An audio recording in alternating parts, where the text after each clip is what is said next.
All right, we'll call to order this, sorry. That was really loud. All right, call to order this meeting of the Bridgewater Town Council.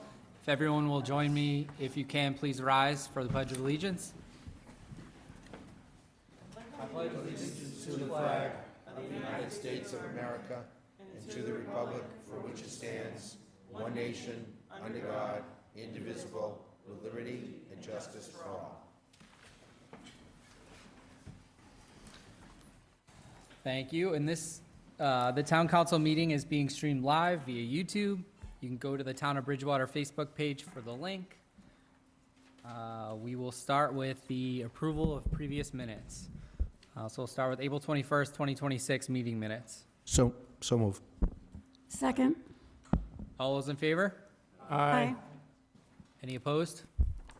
Okay, motion passes. Moving on to the May 5th, 2026 meeting minutes. Motion to approve. Moved. Second. All those in favor? Aye. Opposed? 9-0. Okay, we'll move on to announcements from the president, of which I have a few. So let me do a few things here. I'm going to start by just opening up and saying a few words from myself, and then I have a few announcements, and we'll get on with the agenda. So I wanted to start by saying thank you to the citizens of Bridgewater for the re-election this past April. It's another 3-year term, and I'm incredibly grateful for your trust and support. I also want to thank my fellow councilors for their vote of confidence in electing me as the next president of the Bridgewater Town Council. It's an honor that I don't take lightly. This town faces many to address the financial limitations facing our community. But we will only solve these issues together. The citizens of this town have a long history of stepping up and coming together when we need it most. Our small businesses face challenges every single day. We are home to 2 large state institutions that play a major role in our community. We need continued advocacy at the state level through our representatives and state senators, and we've already seen the benefits those relationships can bring through the recent grant awards and investments in our town. Most importantly, we need to come together to fix our town. The people of Bridgewater need to get involved. Join boards, committees, send emails, make phone calls, meet with the people who represent you here in this room and beyond. I understand many people have limited time to give or participate in local government, and I respect that. But I also believe that many of us could give just a little bit more. And right now, that is exactly what this town needs. Whatever participation or involvement you can give, please give it. If you're unsure how to get involved, reach out to any of the 9 counselors sitting up here, and we'll all help guide you. As council president, I also want to make it my commitment to create more opportunities for citizens' voices to be amplified and incorporated into the work we do as a council. Transparency, communication, and public participation matter, and I want residents to feel heard and connected to their local government. This is our town, and the future depends on us working together. So thank you for that. Now I'll jump into a few announcements. Just a quick update, the Charter Review Committee has been formed. We formed that in April. They are still going through the process of being sworn in, and so they will have their first meeting in the coming weeks. They were originally scheduled for tomorrow, but there's still some administrative work that needs to be done. So more updates to come on that piece. I also have a few messages from our veterans agent. We had 2 veterans recently pass. So Carol Brunke, U.S. Army veteran, and John Navika, U.S. Army veteran. So if you would please join me in a moment of silence for those 2 folks.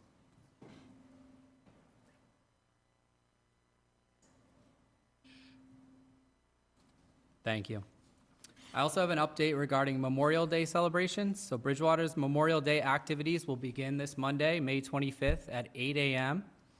An honor guard from the VFW Post 2125 will perform ceremonies including a wreath laying, prayer for the fallen, rifle salute, and the playing of taps at 5 area cemeteries. The public is encouraged to attend the brief ceremonies that will begin at Mount Prospect ceremony at 8 a.m., followed by ceremonies at Old St. Thomas Aquinas Cemetery, the St. Thomas Aquinas Church Cemetery, the Trinity Church Cemetery on Main Street, and concluding with the First Cemetery on Summer Street.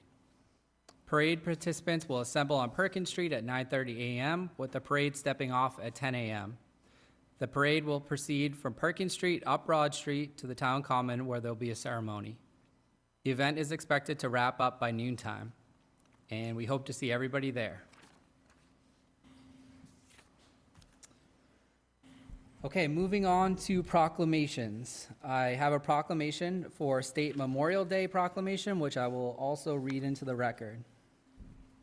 It's very early, and I'm already getting sick of hearing myself, so. This is a proclamation from the Commonwealth of Massachusetts. Whereas in the aftermath of the Civil War, communities across the nation gathered to honor the soldiers who had given their lives, marking the first Decoration Day. And whereas following World War I, the nation again united to honor those who died in service to our country. Renamed Memorial Day, the last Monday in May, is a time to remember and honor the men and women who gave their lives in all of American wars and conflicts. And whereas throughout the history, thousands of Massachusetts residents have answered the call to serve, defending our nation, our freedoms, and our way of life. And whereas their courage, sacrifice, and devotion to duty represent the very best of the Commonwealth and continue to inspire generations. And whereas we must pause to remember those who made the ultimate sacrifice and recommit ourselves to honoring their legacy through service, unity, and gratitude.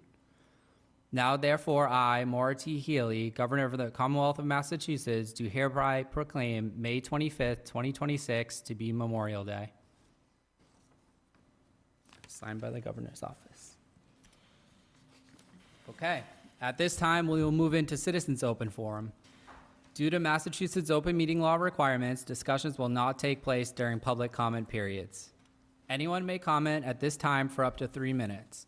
Comments and/or inquiries should be made in a respectful manner and not cast any aspirations on individual council members or the council as a whole. Remember, please, to state your name and your address prior to speaking.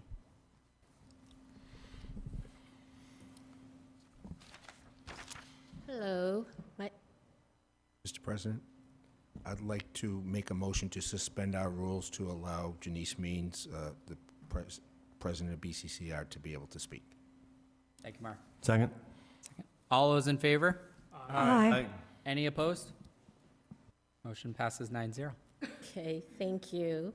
As Mark Lindy said, my name is Janice Campbell Means. I live at 15 Indian Lane in Franklin. I now live part-time at 280 Conant Street here in Bridgewater.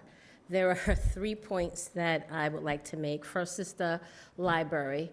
Please don't make them have to shut another day. That's just such a vital piece to the Bridgewater community. Number 2, please do something about the Bridgewater Senior Center. A lot of the people who attend there, the only time that they really socialize is when they go there. They socialize, they get a meal, they do events, so please don't change their hours, don't take away their programs. It is very important to them.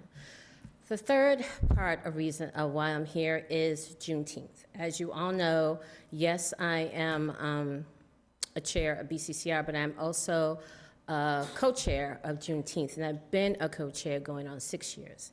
And it is 6 years that we have had a Juneteenth celebration in Bridgewater. But yet, we don't seem to get the recognition that we should. This council will recognize St. Patrick's Day, Cinco de Mayo, Christmas on the Commons, Autumn Fest, but they don't recognize us. We are a committee of 9 people. We work over a year very hard.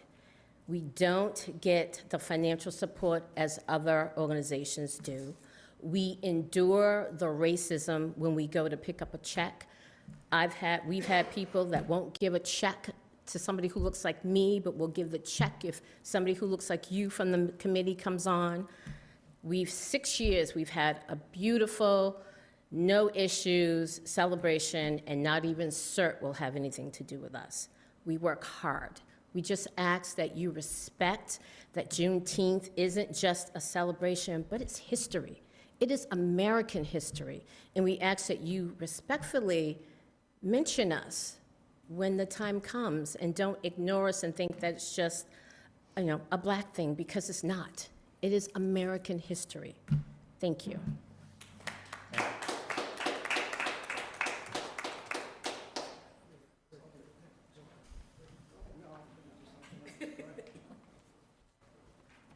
Laureen Powers, 41 Sunrise Drive. I'm going to comment on two topics, but they're both going to be brief. First is regarding the Pride and Juneteenth flag raisings, and I know that all of you here are aware and up to speed with what's going on, but I thought I could take advantage of speaking to the people at home. And just want to let them know that the Pride flag raising and celebration will occur on June 1st at 3:30 at the Bridgewater Public Library. And the Juneteenth flag raising will be on June 15th, also at the Bridgewater Public Library. What impresses me the most each year at these events is listening to the BR student speakers. We all know it's not easy to get up in front of a crowd of people who you may not know, but they do. And they do it because it matters to them, and it matters to us. They share their stories, their challenges, their hopes for the future. Our job is to listen and learn. My other topic refers to the budget. We all know this is a daunting task. We know the concerns regarding funding for the schools and the roads and the water and the police and fire departments, critical issues. But please don't completely lose sight of what the Bridgewater Public Library and the Senior Center provide to this community. It's huge. I'm not negating the extremely tough decisions that will need to be made, but for many, the library and the Senior Center represent the heart and soul of this town. Thank you.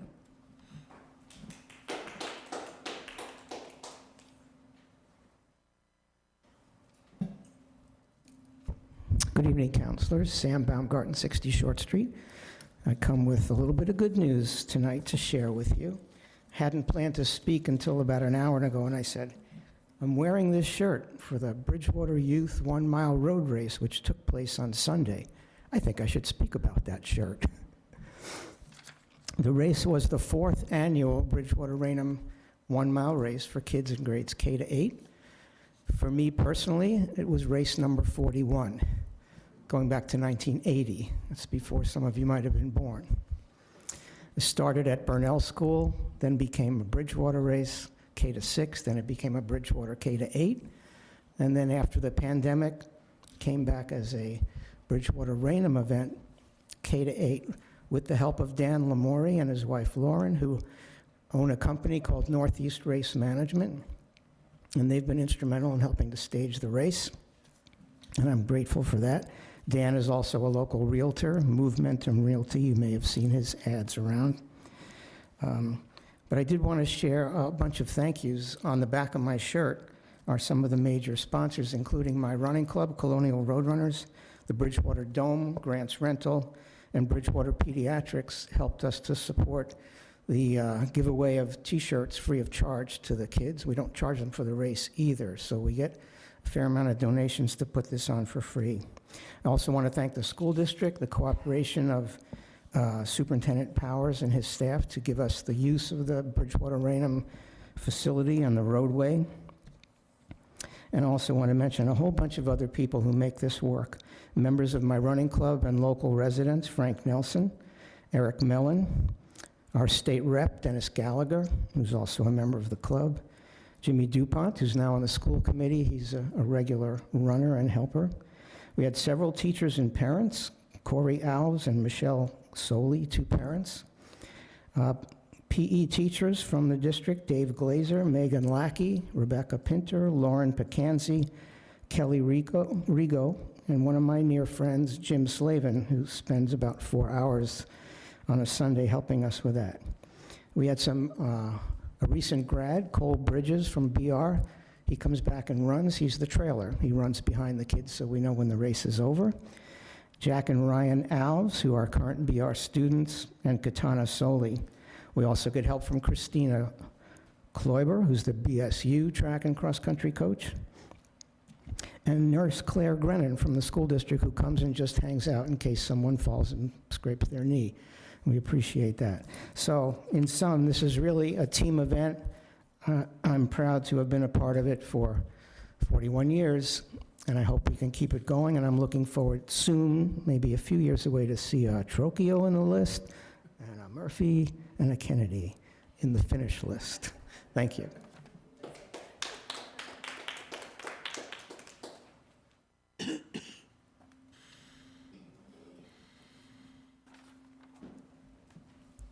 Good evening, Janet Hanson, Pleasant Street. I just first would like to speak about the water rate hikes. While it may not seem like it's a lot, it is a lot when you're on a fixed income. We recently increased in 2026 from $25 for basic rate to $42.23, and now it's being proposed in less than a year to go up to $46.45, and then I see in the chart that it's going up every year, like 2028 it's going to be $51.10, et cetera. It's in the chart. Also, the usage will be increasing. And again, while it doesn't seem like much, it does add up when you're on a fixed income. We were paying less when we went twice-a-year bills, and then they went to quarterly bills, and we were paying more.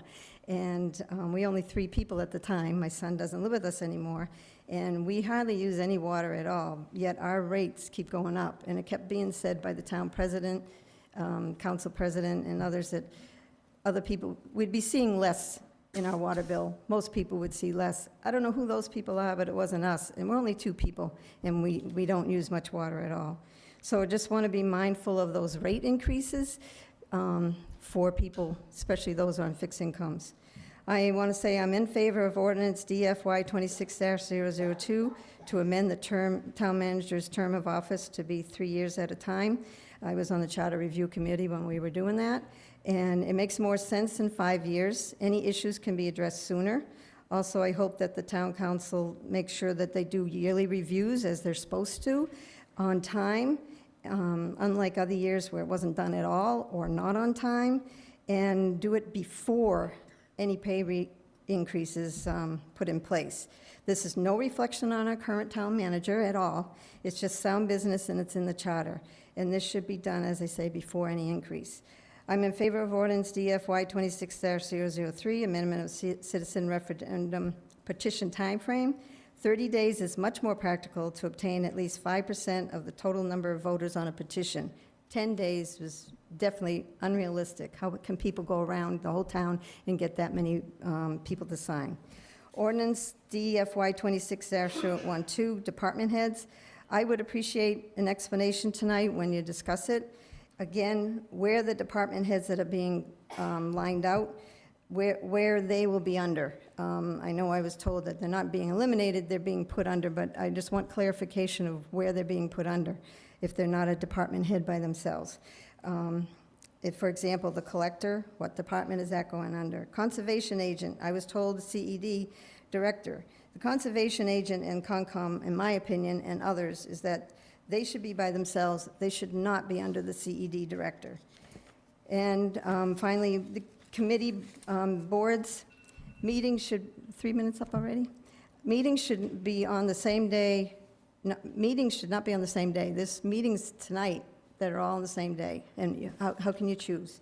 So if that's a way of trying to fix that. All committee and board should have items attached that they're going to discuss. Planning board, for example, is going to be discussing CBD amendment, and there's nothing attached. I can't find it, and that way people can be prepared when they are speaking. And I encourage all committees to include citizen comments on their agenda. I know it's not required, but the state strongly encourages it, and it's good faith and helps citizens feel like they're having a chance to be heard. And lastly, committee and board vacancies. Could this be please included on the town council agenda every meeting and read out loud without just saying go to the website? And maybe you could even put it up on the screen when it's not being used so people can see it during the meeting. And also, the one thing on the job descriptions, if it could be said when they meet, the times they meet, and how much time is involved in that committee, so you can know if I could do that. Oh, no, there's no way I can do it, so I'm not even going to apply. It just makes it easier for somebody, even like myself, that wants to apply, but I don't know what their schedule is, and then I have to figure out who I'm supposed to ask. So I'd appreciate if that could be added to the website. Thank you. Thank you.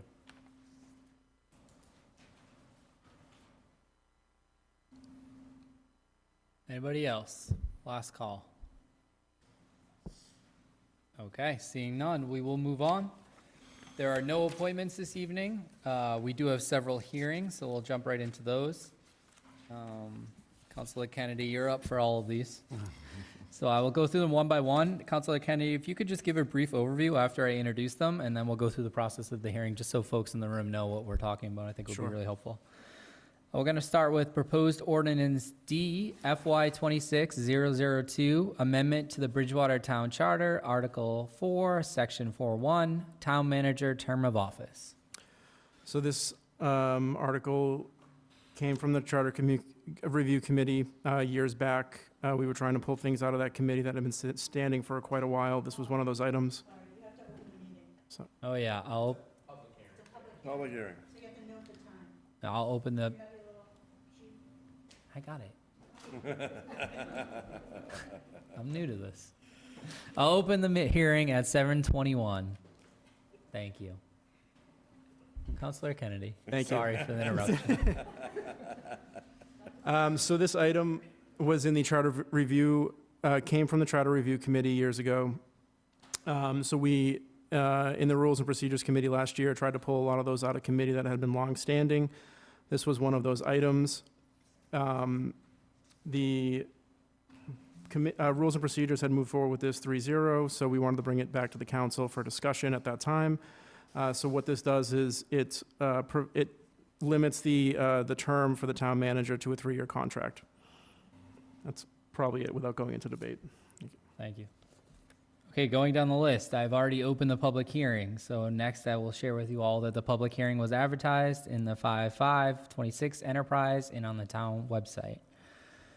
I will ask if there are any general questions from the public regarding this ordinance. Seeing none, I'll ask if anybody from the public wishes to speak in favor of this ordinance.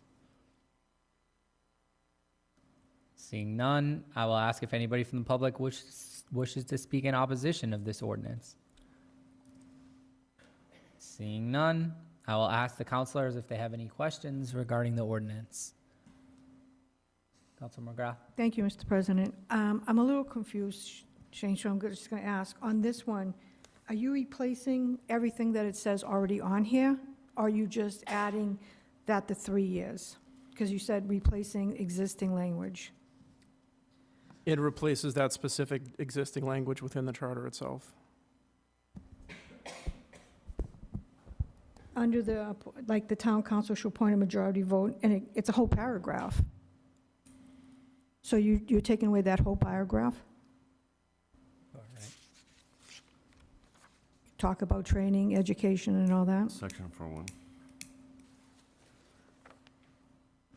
I'd have to review the charter again. This is from October. I'd have to review the charter again. So if it's going to replace the whole thing, then that's not the purpose of this. It's to amend that specific section in the charter.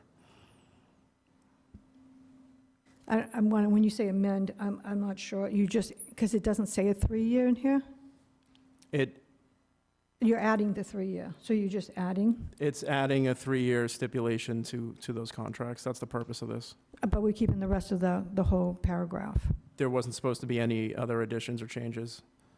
Okay, so I think you could just, if you just amendment saying that you're not replacing existing, you're just adding this language in that one sentence for 3 years? I'm going to have to review the charter to, do you have it in there? Yep, that's it. Yeah. No, I have it. Thank you. I have the chart if you want to look at it.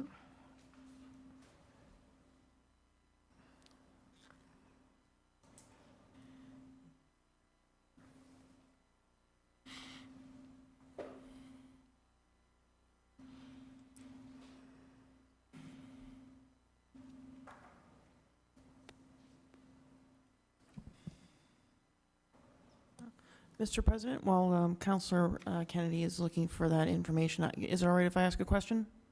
Sure. All right. This change is from the 2021 Charter Review Committee, correct? Yes. Okay. What was the genesis for the reason to make this change? Is it to codify basically what the standard procedure is for most towns and cities for their town managers to have 3-year contracts and then they're reevaluated at the end of those contracts?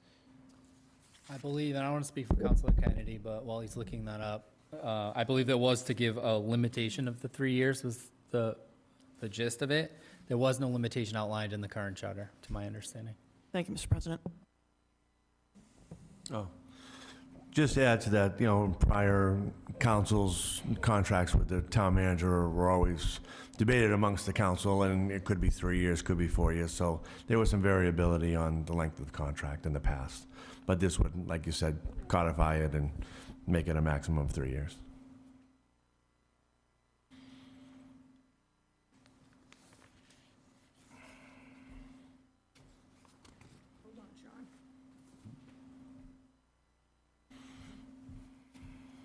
Which section are you looking And, I have it Mr. up. I'm President, just an wondering which additional section- question. What are you highlighting? Yeah. When the council if the council passes this evening, does this immediately Just affect to the add it contract for the in. existing town manager, or will this come into effect for his contract if it comes up for renewal? I don't believe, I would defer, but I don't believe it's going to impact the current contract for the town manager. It's already a 3-year contract. Okay, so I'm going to make an amendment to, instead of this saying replace existing language, add the existing language, or add the following language. Add the following language.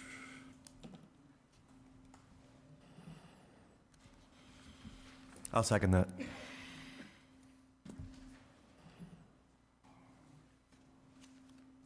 I guess just a question on the amendment. I don't know how this impacts, since it went through a vote, right? An approval by the state.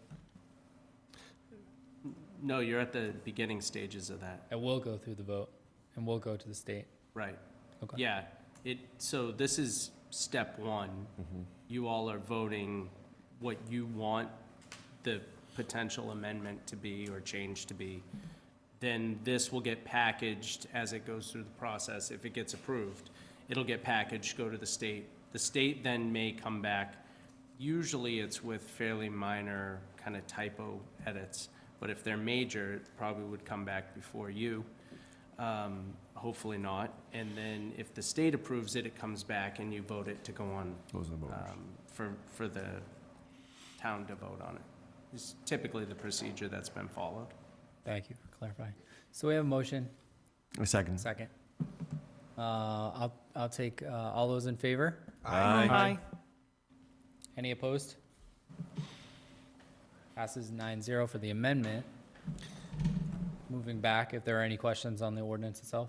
I'll just have a general comment. The specific purpose of bringing this forward was to pull things from that charter review committee, so this isn't necessarily a favorable, or I just wanted to give both points of view. One keeps it limited. Generally, department heads are 3-year contracts. There are some towns that have 5-year contracts or more, and there sometimes is a benefit to having a longer contract period to keep costs from inflating when it comes to those contracts. So I just wanted to lay that out there as both, because this wasn't I took this on specifically to pull it from that committee and put it on the agenda for us to discuss, because I thought that was important. So I just wanted to give, at least how I see it, both sides of that position, just for information purposes.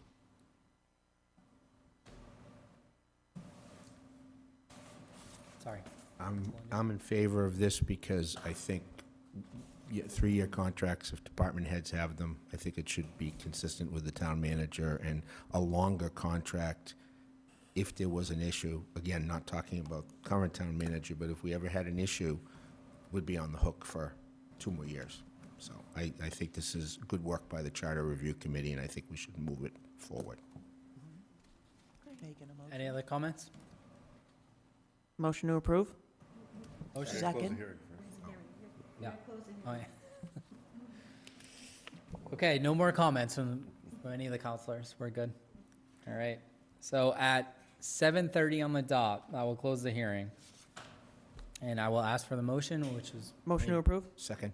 Going, second by Council Lindy. All those in favor? Aye. Any opposed? 9-0.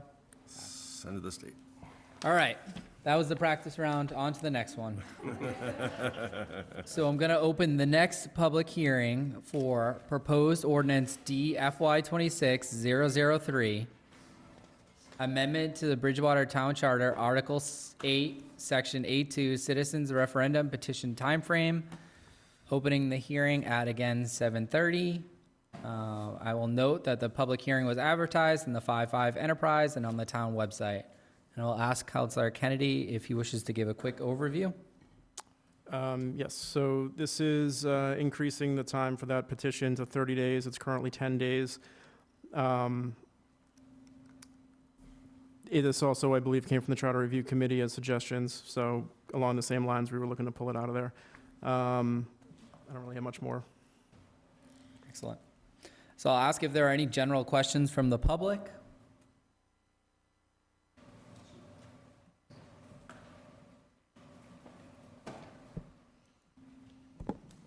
Carlton Hunt, Austin Street. I don't have a question, just a comment.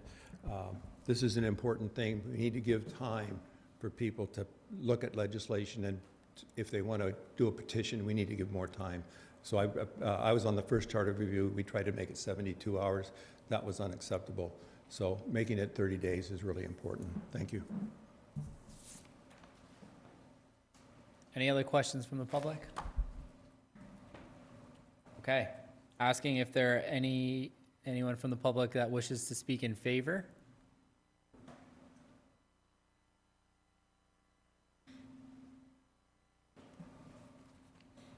Janet Hanson, Pleasant Street. I already said in my citizen comment, but I'm in favor of this. I was on the charter review, and it definitely makes more sense. You can't really expect in 10 days people to get a petition going and have that many voters.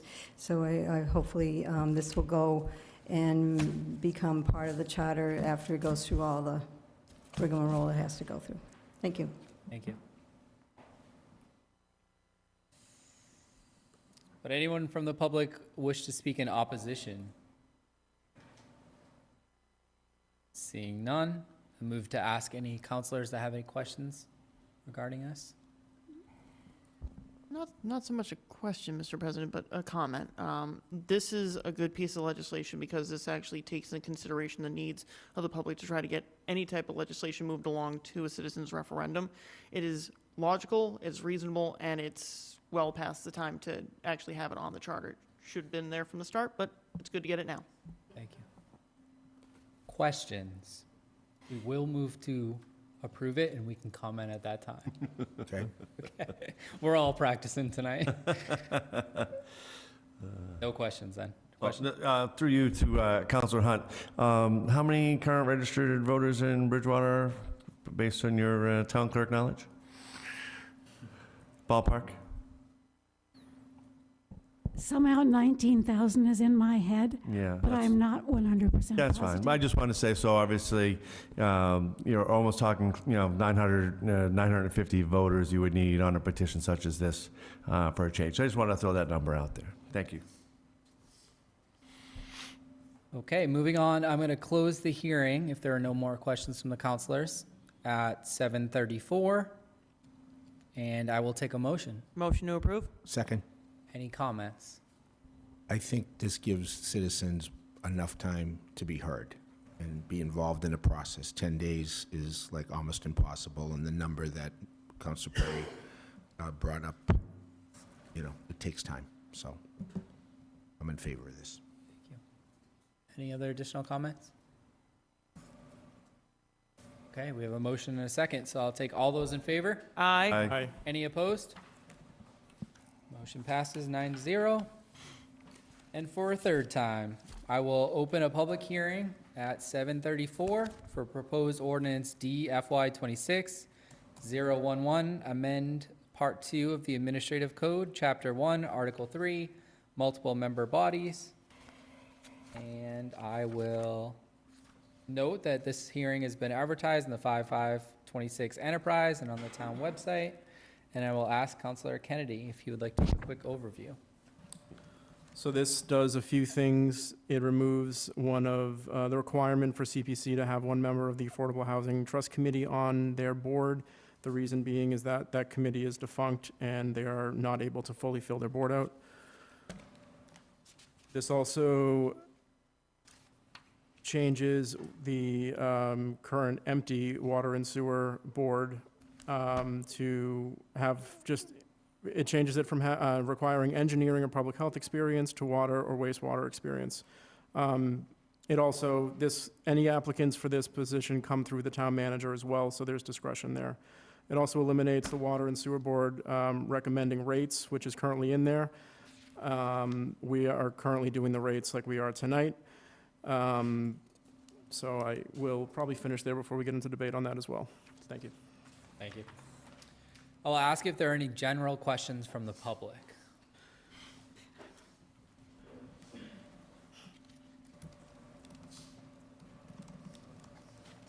Carlton and Austin Street, there are 3 items. Are you going to take them all up at once, or are you going to vote them each individually? I'm concerned because if one fails and you vote no, all of them fail. So I would request that you actually take each change up for vote. As CPC Chair, Vice Chair, we have not met quorum last month. Part of the reason is the Affordable Housing Trust is defunct. We've been asking for over 3 years to change it to a different makeup, and the makeup that we came up with the former town manager, and now is to change it to a second at-large person. I am an at-large person, not a large person, at-large person. We have a lot of funding things that we have to deal with. We are a major committee, not commission, committee, that has fiduciary responsibility. We provide a lot of funds to this town. We recommend to the council a lot of funds to this town to support historic preservation, open space acquisition, recreation, and affordable housing. So we would like to have an ability to make quorum. Thank you. Any additional questions from the public? Seeing none, I'll ask if anybody in the public would like to speak in favor of this. Seeing none, I'll ask if anybody in the public would like to speak in opposition of this. And then next, I will ask if the councilors have any questions. Councilor Perry? Thank you, Mr. President. So just in reference to what Dr. Hunt was stating, I don't think we need to vote on each individual aspect. I think if we wanted to have any changes, we could certainly make an amendment. But through you, though, to Mr. Kennedy, I saw that the subcommittee voted 2-1 in regards to this. Why was the, what was the dissenting vote about, if you recall? It included the removal of the cable committee. Yeah, that's what it was. So we amended that previously as a council. Gotcha. That was the removal, and that was the one dissenting by Councilor Lindy. Okay. Very good. Thank you very much. Any other questions from councilors? Yes, Mr. President. Regarding the Affordable Housing Trust, is it because that committee is no longer operable under law for use by the town because of Community Economic Development Department would cover that? Or is that because the committee they've not been able to get anybody to be signed on to the committee? Because if it's a matter of the committee not being able to meet, then we just need to get members so the Affordable Trust can still exist. Could I make a comment about that? Because I was part of that way back when. Do you want to answer first with Oh, yeah, your go ahead. legislation, and then I'll open it up? From my understanding, it's been years since that was operational. So I don't think it's empty, and I don't think we're removing a potential seat for somebody on CPC by removing this currently. If that was ever to come up again, we could add that seat potentially, but it's a good question. But it's been years since that was functional. So I think from my perspective, the priority is ensuring CPC has the ability to meet quorum because they currently meet and do a lot for the town. Got anything? Okay, I'd say what that committee was much more than most committees are. You had to be sworn in, you had to go to court, you had to do all sorts of things to be on that committee, and we were only ever, with the former town manager, he was only ever able to get 2 people on the committee, and I think they were looking for 5. I'm not positive about that, but they couldn't get the number that they needed, and it just never went forward. It's very different than the other town committees, which are just citizens who are joining and giving their expertise to it. This is really something where you had to make real legal commitments. So it was just harder, and it never got completed. And so it existed for a while, but it still wasn't doing CPC work. And so I think it's much smarter to say, no, it doesn't have to be on there unless sometime somebody decides to really go forward with it and get it on there. But I think it's been many years. I think it's been at least 5 years since that happened. Any additional questions from the councilors? One question through you, Mr. President, to our attorney. Is it even possible to divide an ordinance motion? Or an ordinance by motion? I don't believe so. I just want to clarify. To divide it? Yeah. No, but you can make an amendment You to what can make presently individuals, have. but you can't divide. Okay. Exactly. That's what I thought. Yep. Okay. Okay, I will note the time, 7:41. The hearing is now closed, and I will ask for a motion to approve. So Motion moved. approved. Second. Motion and second, and all those in favor? Aye. Aye. Aye. Any opposed? Motion passes 9-0. And for the fourth and final time, we will do one more hearing. And so I will open the public hearing at 7:42 for proposed ordinance D FY 26-012 to amend Part 2 Administrative Code, Chapter 2, Article 1, Section 3D, Department Heads. Just wanted to note again that this public hearing was advertised in the 5/5/26 Enterprise and on the town website. And I will ask Councilor Kennedy to give a quick overview or update. So this is just an update to our admin code. I spoke with the town manager over this. It's just dated, and we have a couple that aren't listed in here that we do currently have as department heads, I believe. No, this isn't that one, excuse me. Well, it changes. We don't have a roadway superintendent. It's the DPW director. So this is lining up and removing people that are falling currently under other department heads. And the conservation agent is retained within the CED. I know that's a separate discussion, and I think is under the discretion of the town manager where that goes. But this currently aligns with the town structure that we have in place based on department heads. Thank you, Councilor Kennedy. I'll ask if there are any general questions from the public.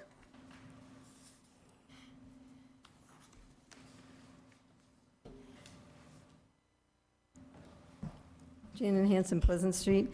I again feel that the explanation should be in an ordinance. I'm used to an ordinance giving an explanation of, like you have them crossed off, that's fine.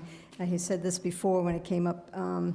It should say where they're going, on here, or the reason. There's no reason. It just says, the term department head as used in this section shall mean the following positions. But it doesn't explain what happens to the ones that are lined out. I know I first thought they were disappearing, but I was told I was wrong. But when you see a cross out, that's what you think. But there's nothing in here, unless I'm missing it, you can point it out to me, but it doesn't say conservation agent, it's not going to be a head. It will be under this, where are they moving to, or moving might not be the right word, but something should be written in the ordinance. If you can do an amendment, something should be written in the ordinance to explain what's happening to those department heads. That's the issue I had right from the start, and it's still not in there. So that's the comment I have. Thank you.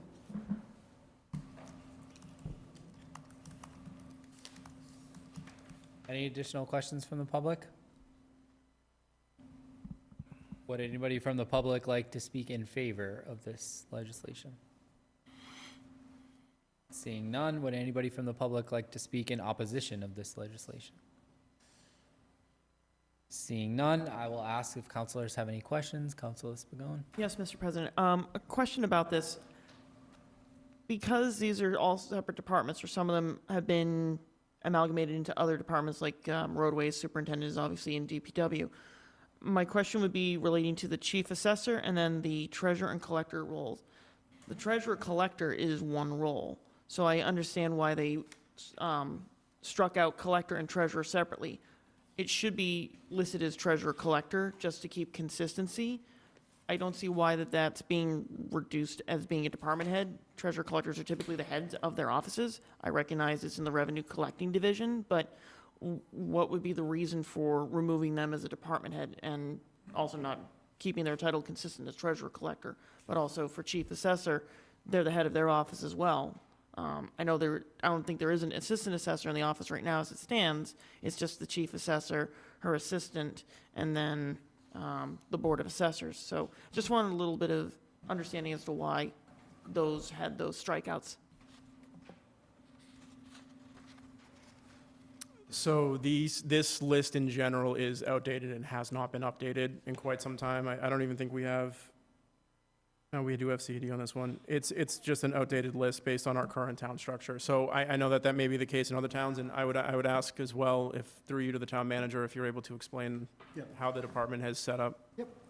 So one of the clarifications regarding this is this ordinance would adjust to what our org chart is actually now. For example, in the finance department, you reflected the chief assessor and the treasurer collector. They actually report to the finance director, who is the department head of that department. So in practice, for example, we did performance reviews. I do performance reviews for the finance director. I don't do it for the chief assessor or collector. They report directly to the finance director. So we more look at it operationally as a division head versus department head, even though they are their respective department head. So it just aligns with what our org chart is, and I know the question has been where will they be allocated? These positions are identified in that org chart as well. So it's not changing anything operationally. It's just clean up old language that hasn't been updated. Just to follow up to the town manager, is the org chart on the website? Yes, and it's part of our budget book as well. I forget what page it is, but it is in there, and it's in both those locations. Thank you. You're welcome. Any further questions in the hearing? Councilor? Thank you, Mr. President. So just in clarification too for what the public was speaking of, I think as we're amending just a listing of the department heads, I don't think we necessarily need a description as to why or why not certain ones are being removed. So again, to answer the public's question, I think it's just a blatant list of what the department heads are. And that's why again, descriptions of where everyone was going, I don't think was included in this, but I just wanted to throw that out there to answer the public's question. Any additional questions from the councilors?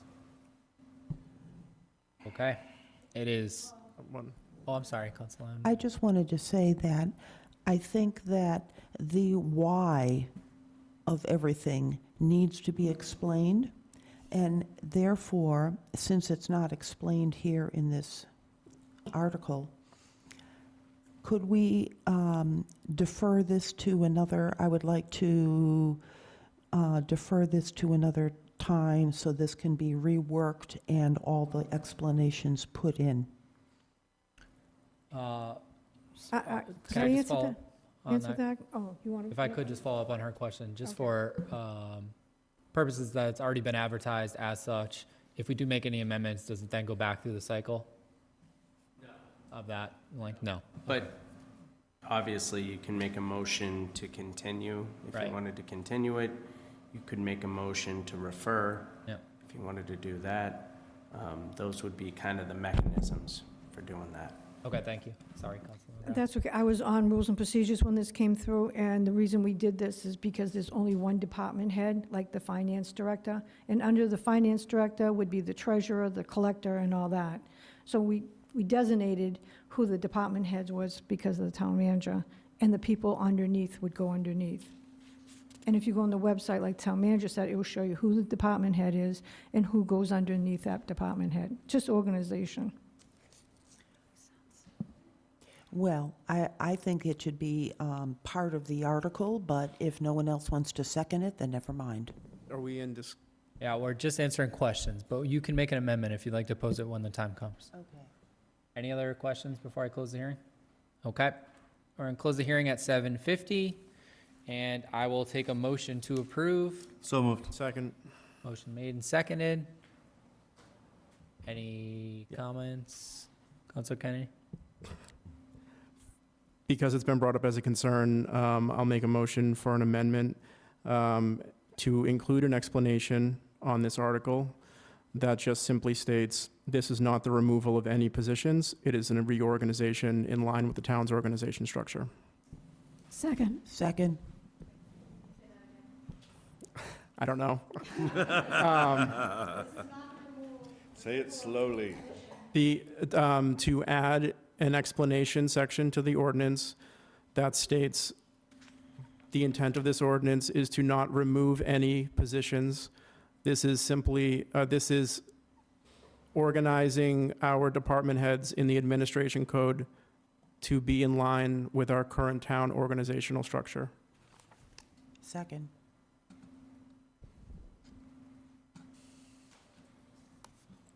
Just want to make sure Debbie's all set before we vote. Good? Okay. So a motion was made and seconded, so all those in favor? Aye. Any opposed? Amendment passes 9-0. Thank you. Okay, we move back. Any comments before we take the vote? Okay. Do we need a Made motion? and seconded, yep, we already did that. You already in the did that. discussion. Yeah. All those in favor? Aye. Any opposed?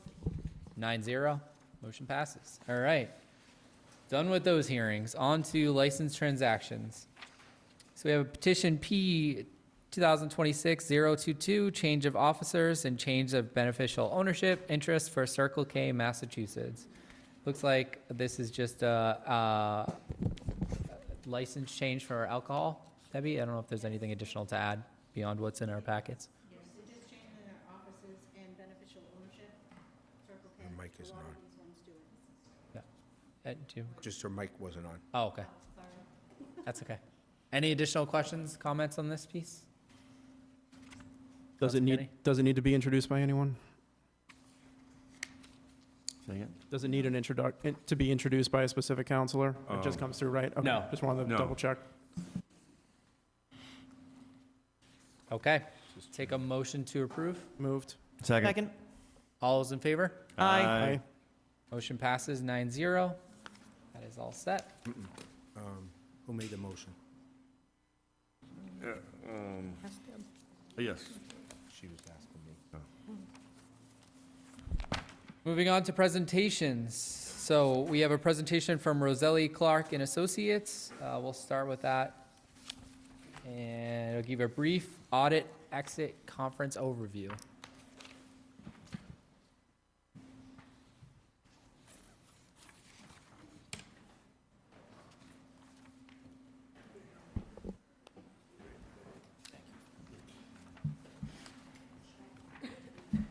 I'm Paul Gargano with Roselli Clark and Associates. I'm here with Don Pyatt, who's another partner at Roselli Clark and Associates. He's mainly the field partner on the job, overseeing most of the on-site work.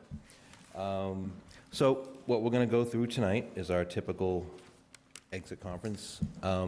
So what we're going to do is I'm going to talk about some economic trends.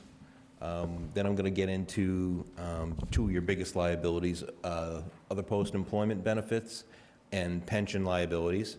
And then I'm going to turn it over to Dawn to talk about some informational items and some observations, and then time for any questions. As I'm talking or Dawn's talking, if you have any questions, just let us know. We'll be glad to answer them as we go. So I would say, one of the most important numbers on your financial statements is your unassigned fund balance in the general fund. How much you have, in your reserves. So what makes up that number is your unrestricted general fund balance, which is similar to free cash, but not quite. And then added to that, any of your stabilization fund reserves. So that's when we consider your reserve balance, that's what we're saying, your unassigned fund balance in the general fund, and that includes any stabilization fund money. So, if you look at this graph, you started all the way back 15 years ago in 2010, you had negative reserves, and then you've consistently built them up to the point where you now have over $15 million in reserves at the end of 25. So what does that mean?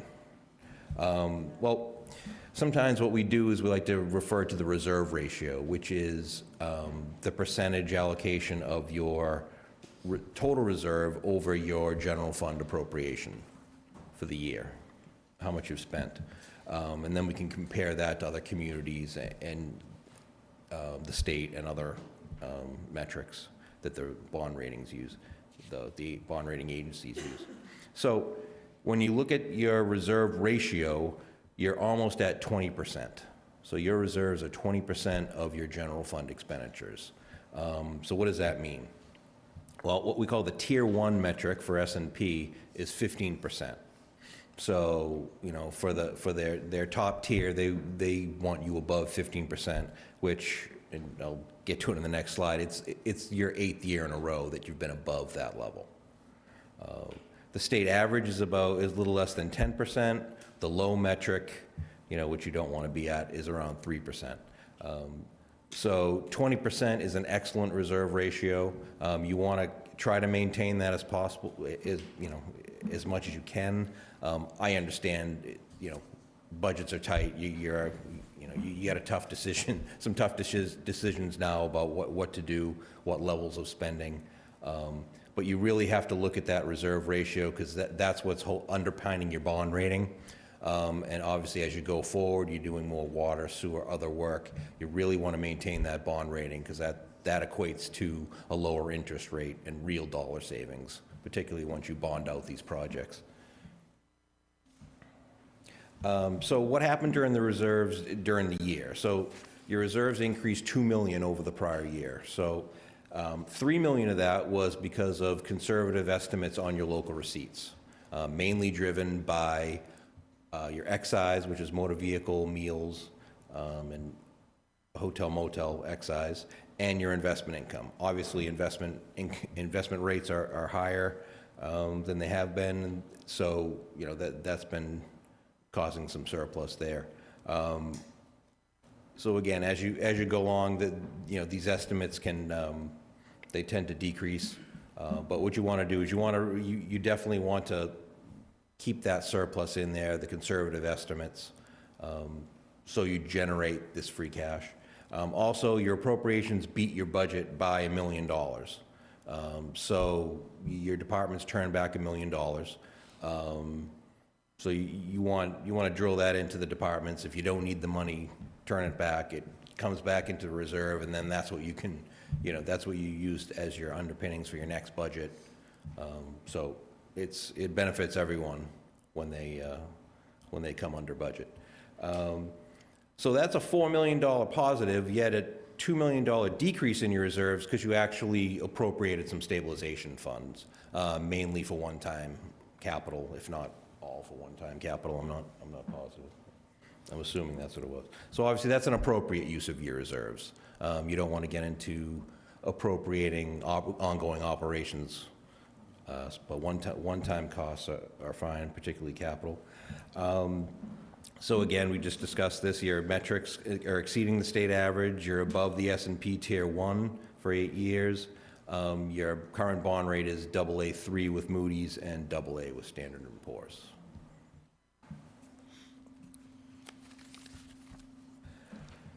So, two of the big liabilities that these bond rating agencies are concerned with are your OPEB and your pension.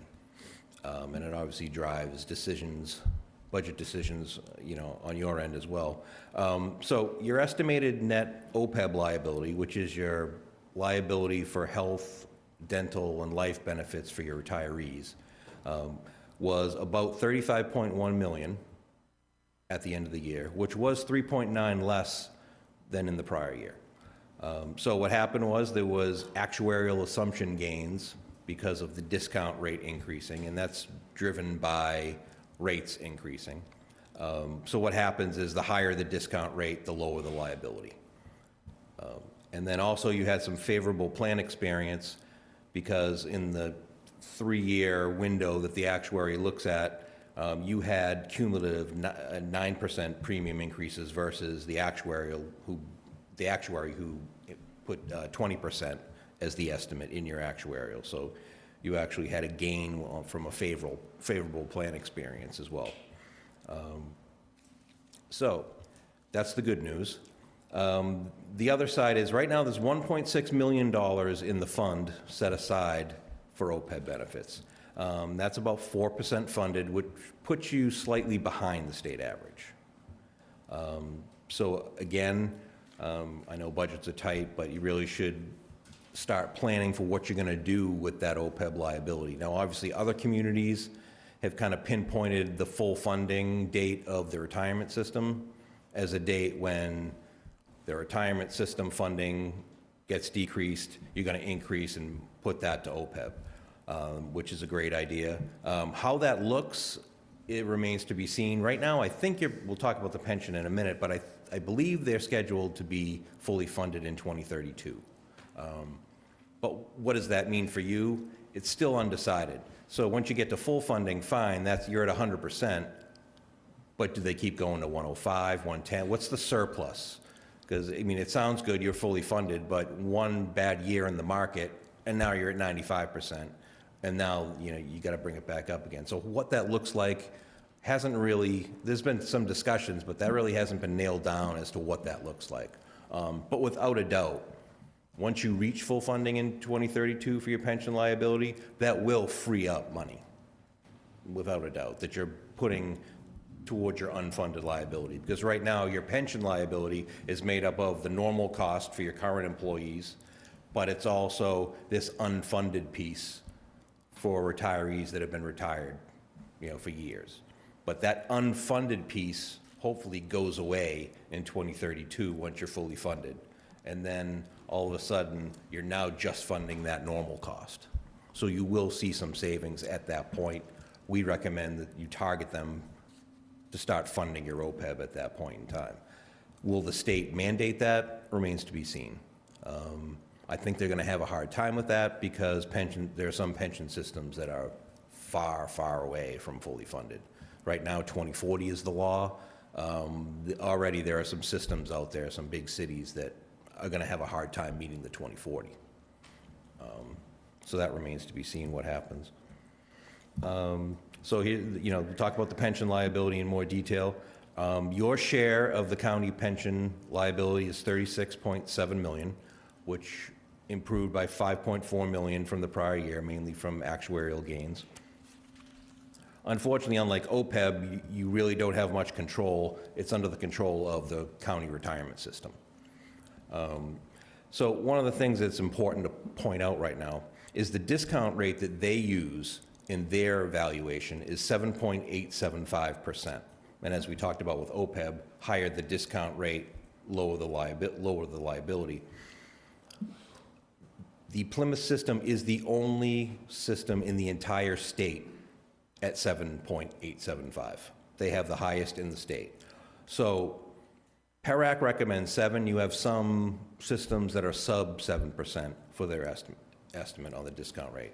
So if, because of markets and things like that, everyone's saying we're pushing gains, we're taking gains now and, maybe over the next 10 years, we're going to see some lighter gains.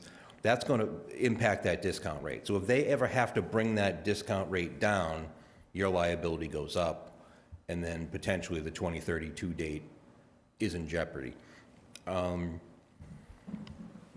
It is 68.3% unfunded, funded at the at 12/31/24.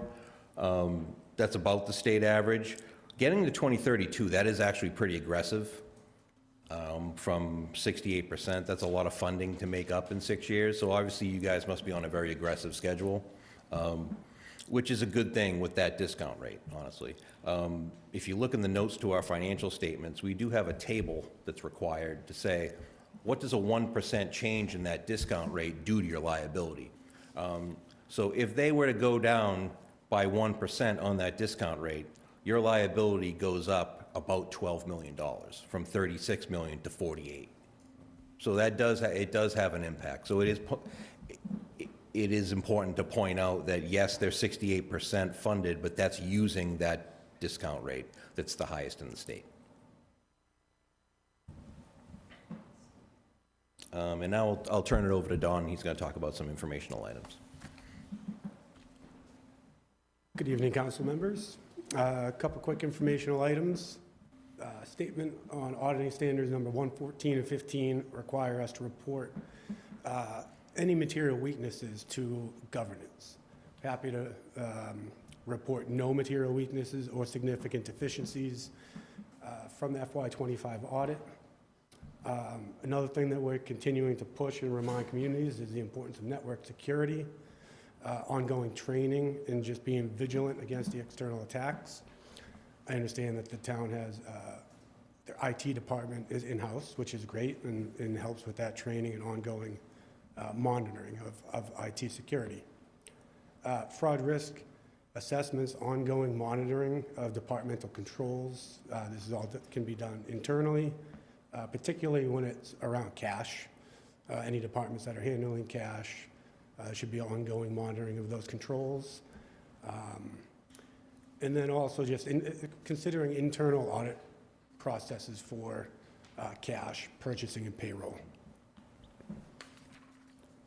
And then just some observations, mostly looking at the macro climate here. Bond market is still pretty volatile. Stock market is very volatile, which that will have the most impact potentially on those OPEB and pension liabilities. Ongoing possible supply chain issues due to geopolitical concerns. Everyone's seen the increase in cost of materials, labor, delays in getting big pieces of equipment and vehicles. Rising health insurance premiums. I believe recently you guys had about a 6% increase in 26. Not sure about 27, but many towns across the state are seeing double-digit increases. So there's definitely an area of concern and something to be monitoring. Recessionary fears and possible stagflation are other areas to kind of consider as we go through the future. And we'll take any questions. Start with Councilor Spigot. Thank you, Mr. President. Through you to either Mr. Gargano or Mr. Piat, just for some edification for the residents and attendants at home, can you give us a description of what GASB stands for, SAS stands for, and PARAC? Yeah, GASB is Governmental Accounting Standards Boards. They basically provide the pronouncements that we have to follow for reporting, statements on auditing standards, and then PARAC is Public Employee Retirement Commission, Retirement Administration Commission. Councilor Kennedy. Through you, Mr. President. Could you just give a brief overview? We had a long discussion last time this year about auditing process, so just an overall coverage of what an auditing process is for the town that you do. So again, it is a financial statement audit. It's not a fraud audit or a forensic audit. So what we do, they're required to be a risk-based audit. So we perform risk assessments on your key areas. Where regardless, we're required to look at your cash process, your payroll process, your vendor disbursement transaction process, and also your IT. That's been a big push on the AICPA lately, as you could imagine, with all the cybersecurity and other issues and the risk associated with that. So we look at those areas first, we test your controls, and then we go out and analyze the balance sheet. So we'll test, we go through, again, it is risk-based, so obviously cash, it's gonna be a huge risk in every audit we do. So that cash we're gonna pay particular attention to. Other areas might not be, your withholding liability, something simple. We may just do analytical procedures and glaze past that. But again, since it's a financial audit, there is a materiality that we use. We use PPC, which is a Reuters Thompson project, and so we use a standard materiality through, for all the fund. It's different for each fund type. So your general fund might have a materiality of, let's say, $1 million. So, and your other funds, your special revenue capital, those are gonna be much lower. So maybe those have a materiality of 100,000. So again, we are looking at materiality and material transactions. So sometimes, people say, well, gee, why didn't you catch that in the town clerk's office? Well, their whole budget is not material. Not that we would ignore a certain department. We're required to, do a broad set of testing, and we'll do analytical procedures on everything. But again, that's our main focus when we come in to do this audit. We're looking at material financial transactions and higher risk areas. And then what we also do, like I said, it's not a fraud audit, but we are required to talk about fraud with the client, document controls, and what if they perceive any risks or of fraud, or if any fraud or anything like that has actually happened. There's a risk assessment, regarding that. And then also, and that's the financial audit. And now you also qualified for a single audit, uniform guidance they call it. That's through the federal OMB. Since you spent more than $750,000 in federal monies during the year, that triggers the federal audit. So we look at major programs. We have to test a certain percentage of your expenditures. There's a little formula that determines what we have to test. Again, it's risk-based. So there's some auditor judgment but for the most part, it is risk-based and coverage-based. So we're not, if there's a $100,000 grant somewhere, we're probably not going to look at it. But you guys had some bridge grants and things like that. So those the past couple of years have been our focus on the single audit, grant audit, as well as the ARPA money. This past year, it was mainly the ARPA money. Going forward, and we didn't have any findings, it was a clean audit. Just like Don said in our presentation, both the financial and the single audits did not have any required communication, no significant deficiencies, material weaknesses, or any other findings that we were required to report. Going forward, that $750,000 goes up to $1 million. So unless you have some of these bigger grants, you may not qualify for a single audit in most of the years going forward. Most schools tend to be the biggest generator of federal grants that we end up looking at. So where Bridgewater Raynham has your grants for has all the grants for the schools. We probably won't have one of those single audits going forward, other than the one-offs here and there. But that's what we do. That's our audit. That's kind of our overall audit process. Thank you. Any additional questions from this side? Councilor McGrath? Thank you, Mr. President, through you. Where it says our current 1.6 million in the fund, but we're still only 4% funded, which is slightly below the state average. What's the state average? We were talking about this earlier. Even though it's OPEB and not pension, PERAC, the Retirement Commission, is kind of the repository for all the OPEBs in the state. Unfortunately, they did a couple studies. The last study is 3 or 4 years old, unfortunately, and I haven't been able to get that updated information. I think it was in the high 3s at the time, but that's 3 or 4 years ago. So I gotta think it's, around 5% right now. But unfortunately, I don't have the good data to share with you. And the other thing with the employment benefits, so we still pay for retirees' health care and life insurance Yes. after they retire? Yes. One last question, the compensated absence, so we have vacation, sick time, paid leave off. Now Yes. that we have both maternity leave for fathers and mothers, should we be putting money away from that too?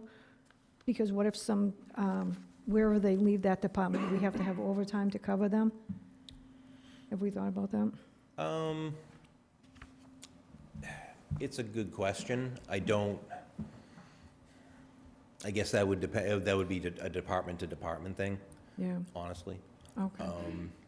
normally we say the money that you should be putting aside is for the buyouts at the at the end. But you do bring up a good point. I don't know until you have the data as far as who's taking the leave and how much of it. I would think you could deal with it in the current, with the current budget, but you're right, that you may, I don't know if you have a salary, do they have a salary reserve? We do. Councilor McGrath, I was just going to say that we do have a salary reserve, and we do account for Yeah. that. HR department keeps apprised of staff coming in and out, so we do have a salary reserve that would adjust. For the fathers too? Yes. Okay. Thank you. That's good. Any questions? Yeah, Councilor. Yes, Mr. President, through you to Mr. Gargano. Audits are done on a yearly basis. where does our audit usually take place in the year? Just for people at home. I know the answer to it, but I just want to make sure you know what the answer is to give to the people. Yeah, I mean, usually, I mean, the finance department does a great job closing the books on a timely basis, getting the free cash into the state. We usually tell our clients we don't have to wait till that's done. We have to wait till they close the books, but we don't necessarily have to wait till you get your free cash back and the balance sheet gets approved by the state. But we like to, only because that means it's been vetted by the state. People all the time say, "Oh yeah, we're ready, come in," and then they're not really ready. So we try to, we try to make that happen.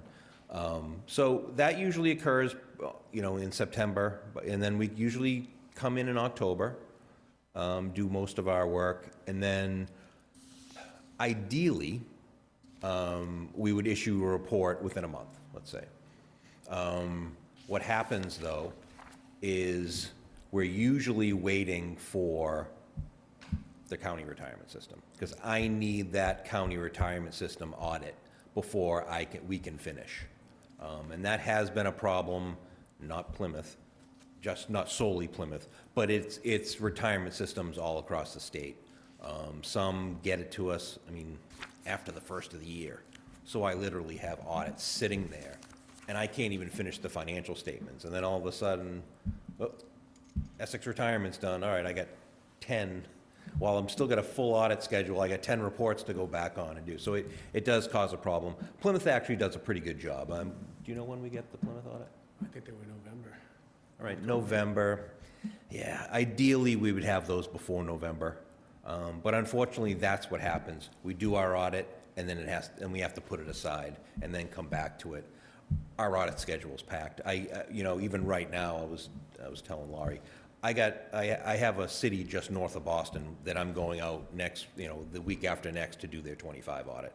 We're auditing year round now, and it's hard to fit. It's hard to squeeze everyone in. So the earlier you can close the books, and the more ready you are, and the better shape you're in, the better. And you guys Laurie and her staff do an excellent job. It's a pretty straightforward audit. So that allows us to get in here, and even if we got to wait for the county retirement, we can usually flip that report over pretty early. So you guys do, that report gets issued pretty early. I don't know if we hit in January this year. Yeah. Ideally, we would do it even earlier, but you're ahead of the curve. You have, just to let you know what's happening in the state, you have a lot of communities getting their bond ratings pulled right now for late audits. Like I just said, I'm fairly large city just north of Boston. I'm headed out there in a few weeks. There's several reasons for it. A lot of turnover in the industry at the city-town level, and also merger and consolidation activity amongst the firms. So fewer people doing the work. The issues with the retirement system, it just really, it really compresses things. And all this ARPA money. We went from, I think I was at 15 single audits 6 or 7 years ago. We're at 82 this year with all the federal money and the increase in clients. So it's a lot of work. But, kudos to the staff here. We can come in and get the audit done in a reasonable time. Any last questions from councilors? I have a question about the discount rate. And it says that it's 7.875%, the highest in the state. Is that good that we're getting a bigger discount, or? No, the discount rate on the retirement system is set, it's set by the retirement system board and their actuary. They'll kind of decide together how to set that. It's not, if it's way out of whack, the actuary will say no. And actually, the PERAC has to approve it. PERAC, I think, holds their nose and says, okay. They wouldn't let you go any farther up. And like I said, it is a function of what you estimate as your future investment earnings. Now, their actuary will probably say, well, you know, historically, 8.725 is not out of whack. And they're not wrong. But again, PERAC's recommending about 7. All the other systems are a little more conservative and brought it down. You can, again, it's just an estimate. You can make that estimate. You can, you know, they obviously want to do the high end. They don't want to bring it down. So, you know, again, it's a function of investment earnings or where you think they're going to be, but it is them choosing that number, not just them getting that, you know, as a Okay. rate or something like that. Right. Okay, seeing no more questions, thank you all for coming out. Thank you. Thank you, guys. Appreciate it. We will have another presentation next to discuss water and sewer rates.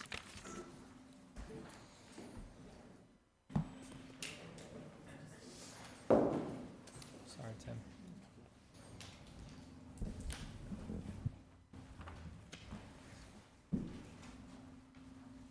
Good evening. My name is, pardon me. My name's Toby Fetter. I'm a senior manager with Raftellus. We are the same firm that did the full multi-year water and sewer rate study last year, came and presented in much more comprehensive format on the full results of that study, along with the recommendations. And I'm here tonight to provide an update on the check-in that we did this year and confirm the rate recommendation that we have for the coming fiscal cycle, which is FY 2027. So, that being said, opening thoughts. Obviously, there's been a lot of changes, a lot of challenges here in town with the water and sewer utilities. You have new staff in Will and Craig managing both utilities. That's different than last year. No major changes from the standpoint of operations, obviously. There was the establishment of an interconnection with Middleborough to ensure water supply. There is, I believe, almost complete a rapid rollout, quite frankly, probably the fastest rollout of immediate treatment I've seen for installed water sources that is underway to ensure that that you have the ability to fully access your existing water supplies. You have continued construction going on at the wastewater treatment plant, which is obviously a very large obligation for the town. And you have the onset of the first tranche of the wastewater treatment plant improvement bond repayment that is on the horizon. We have taken account of that in the rate recommendations and continue to want to do so because similar to a mortgage, that is money that needs to be repaid on behalf of the sewer utility. Finally, as part of this spring's activities, we've just been beginning the process of taking a look at the connection charges to make sure that they're sufficient to fully reflect the cost for new customers coming into the system and not end up with a situation where you have older customers paying for a portion of the assets that are really being accessed by the new customers. So major questions that we were intending to address, and I believe we have, is how well did the rate recommendation last year go? What were the results? And despite some of the limitations on water supplies associated with the drought and such, the water revenue target right now is projected to be about 2.5% above what we targeted, and the sewer revenue for the full year appears to be about 98.5%. From the standpoint of rates and revenues and how those interplay, from the standpoint of is that success, the answer within the industry is yes, because of course we're basing our rates on an assumption of water and sewer sales. And so this kind of performance does indicate that the rates are working as intended. And after some confirmation, which we did, we basically can say, well, we know that the major strokes associated with the financial plans we developed last year have not changed. And so the longer-term rate recommendations and staying on the financial plan that we decided to pursue last year remain pretty much unchanged as well. It's a confirmatory step this year, and with really the expectation that since we now know that the estimates on sales within different groups of customers is accurate. We feel confident, even more so, that the rates will continue to work over really the 5-year projection. The big thing, or the big potential change at some point in the future that did not emerge as part of this year's budgeting cycle, is that if major modifications are made to the capital improvement program, which are pretty large for both utilities, if that occurs, that will reflect the need, because so much of the rate increases that were recommended and are needed, quite frankly, are associated with repaying new debt that's going to be coming on for the utilities as they each invest. So that said, the recommendation is we continue to follow the plan last year, and what you'll see on this slide is we are recommending a 10% rate increase on the water. That's really across all of the various revenue generation metrics. This is in line with the plan that we developed. Right now, you're developing about 30%, or pretty much exactly 30% of your overall revenue requirement from fixed charges, and that was the reason for the jump last year. Now we're just going to be going into an annual adjustment based on the overall financial plan, and really the hope that, assuming that you do follow through with the recommended rates, we are going to continue the success that we saw this year. And so in the middle, you see basically the full rate recommendation for this year on all of the various parameters in the rate structure. And over on the right, what you can see is I've just highlighted from last year's presentation the rate recommendation that we expected for 27, and indeed it is exactly to the number what those expectations were. And what does that do to overall quarterly bills? This shows you that indeed they will be increasing on the water side by about $10 a quarter. That's about 11, when you average out, it's about 11 cents a day, and about 1/10 of a penny per gallon of usage for the average customer. I think it's important to highlight some of those metrics. It sounds like it's tiny when we talk about it this way, but in aggregate across the full customer base, these types of adjustments end up being absolutely critical to the long-term financial health of the utility. So, moving on to sewer, again, pretty much exactly the same picture as water. We believe that the water rate structure, or the sewer rate structure that we recommended and was set up, is operating as expected. We recommend continuing the plan. Again, the rate changes are driven by the new debt service that is coming on, and that was all sort of outlined in the full, more comprehensive presentation last year. All the same, those costs are coming, and they need to be, we need to have the revenue to pay them. And so, indeed, similar to the water, we're saying take a look at what our rate recommendation was in the presentation last year for fiscal 27. And we're saying we recommend you actually follow that recommendation. The financial plan is working as expected, and now the trick with financial plans is having the discipline to follow them. So, that being said, what happens to the average quarterly residential sewer bill? Indeed, it is also going up. It's going up by about $24 per quarter. Again, that's around a quarter a day or so, and that's about 0.2 of a cent per gallon of usage for the average user. Again, sounds small in this perspective. When you put it in dollar terms, some people object. The fact of the matter is these types of adjustments are critical to the long-term financial health of both utilities. Combined, just a summation slide. It is basically the exact same slide as we showed last year. It's what we expect for fiscal 27, now highlighted in yellow. As we indicated last year, these, with the adjustments that were made to the rate structure last year, indeed this ends up having an average residential bill that is about 7% lower than it would have been had Bridgewater just maintained the existing rate structure that was in force at that time and adjusted rates to make sure you raised enough revenue. So indeed, we've adjusted the rate structure to minimize impacts on residential customers. That's still in force as it was for last year's rate recommendation within this year's recommendation. Finally, the thing that I think we were very happy about, again, is the revenue predictability that came out of the financial modeling that was done appears to have a very high correlation to what we actually saw over the past billing cycle, set of billing cycles. And so, as I said, staying the course is the recommendation. So final thoughts. Obviously, you had a lot of changes. You had a significant drought. You lost some well capacity due to PFAS, which you are returning to treatment early summer. And there were some additional costs that came in.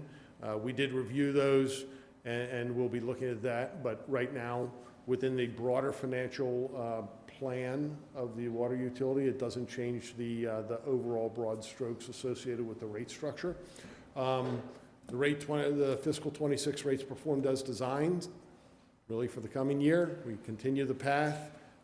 The dynamic, meaning the oftentimes changing, at least in small numbers, capital picture. Right now, the large bottom line numbers are still of the appropriate size to what was planned for in the financial plan, so we don't need to adjust for that. And right now, the rate recommendation, the amount of variability that we would see in billed consumption over the course of any given year is within the variability that we're seeing in the capital program. So we don't need to make adjustments. That's a very convoluted way of saying we feel good with sticking with the rate recommendation we made last year for this year for the actual rate set for this year.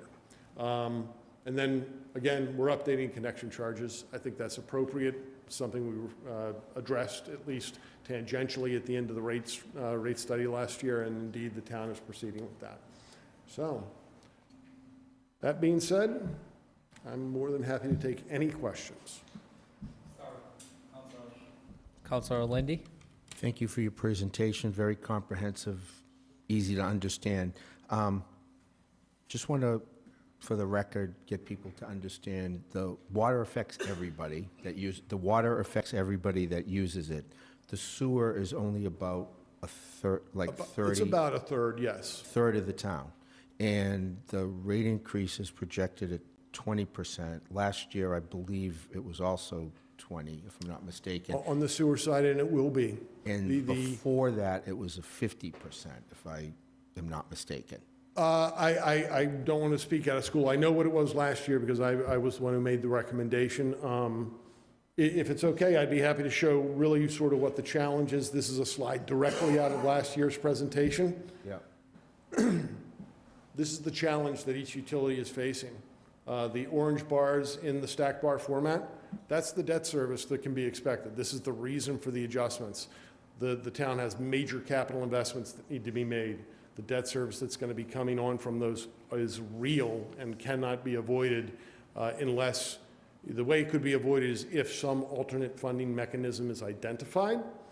And the way that you manage that type of variability is if there is a grant that right now is unknown, but comes, we have the ability in future years to say, you know, that debt service isn't actually going to end up becoming due on the need to be raised through rates.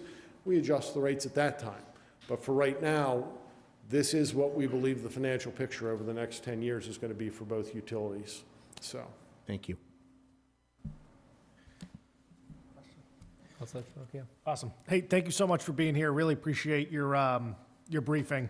So my question for you is this. So is there any sort of variable or unanticipated situation that would cause these projected rates to rise at all? Like, is there an example that that you could give us? Like, let's say, for example, okay, hey, everything's going as planned, you know, where everything's to course, but what's an example that could increase the rates? above and beyond what we're recommending, because Yes. I want to be clear, we are recommending for the foreseeable future, we are going to continue to need rate increases due to the capital spending. You know, the things that end up driving, driving need for rates that are higher than what we project, the loss of customers. That's usually the one that I think is often most worrisome. The other one is, quite frankly, if we were incorrect in the way that we expected the increase in capital construction costs to occur. So when we developed the original model and the original capital cost, the capital costs were provided by the town's engineering firm. And we take those and they give us, here's what, they said, here is what the wastewater treatment plant is going to cost to upgrade. Here are the years that different things are being done and what they would cost if we were to do them right now. This would be a $20 million project if we built it right now in 2025 when they gave us those numbers, but we know it's not being built until 2031. So we escalate that number based on sort of what we expect for the cost of how we expect costs to go up for construction over the coming ensuing 5-year period. And then we carry within the actual financial model, we carry the escalated number put out for financing. So if we're wrong about the escalation, we had a very, very rapid run up in capital construction costs in the 20 to 22, 23 range. If that were to occur again, where we saw, capital construction going up in the double-digit range, we carried 5%. I think that's rational and reasonable because I don't think we're going to see a repeat of what happened in the period right after COVID hit, but I could be wrong. Longer-term trends, just so you have an idea of spectrum, we just talked about sort of the worst-case scenario that we saw at the beginning of the decade. Longer-term trends in capital construction costs are in the 3.5% to 4.5% range annually, and we carry a little bit above that. Thank you. I got one more question. So I got one more question for you. So where are we in comparison to like other towns in this region in size of similar to us, population size, density size? So our rates are increasing, based on what you just briefed us. Are our rates the same as others surrounding us that are similar to us, or are we outpacing them? Okay, I don't have those figures at my fingertips. I believe we did a benchmarking as part of the original rate study report. Mm-hmm. If not, that's not a difficult task to do. That said, I would want to highlight that because of the specifics of community to community, you can have very different rates. For example, if you have one community that has a PFAS treatment plant that's been in operation for 2 years and is carrying all the debt service in their rates, and you have community B that knows they got to get to it, but they haven't built anything yet, so they don't have the debt service into their overall cost structure. You can have two functionally equivalent utilities that have very, very different rates, even if in the long term their rates are going to be somewhat similar.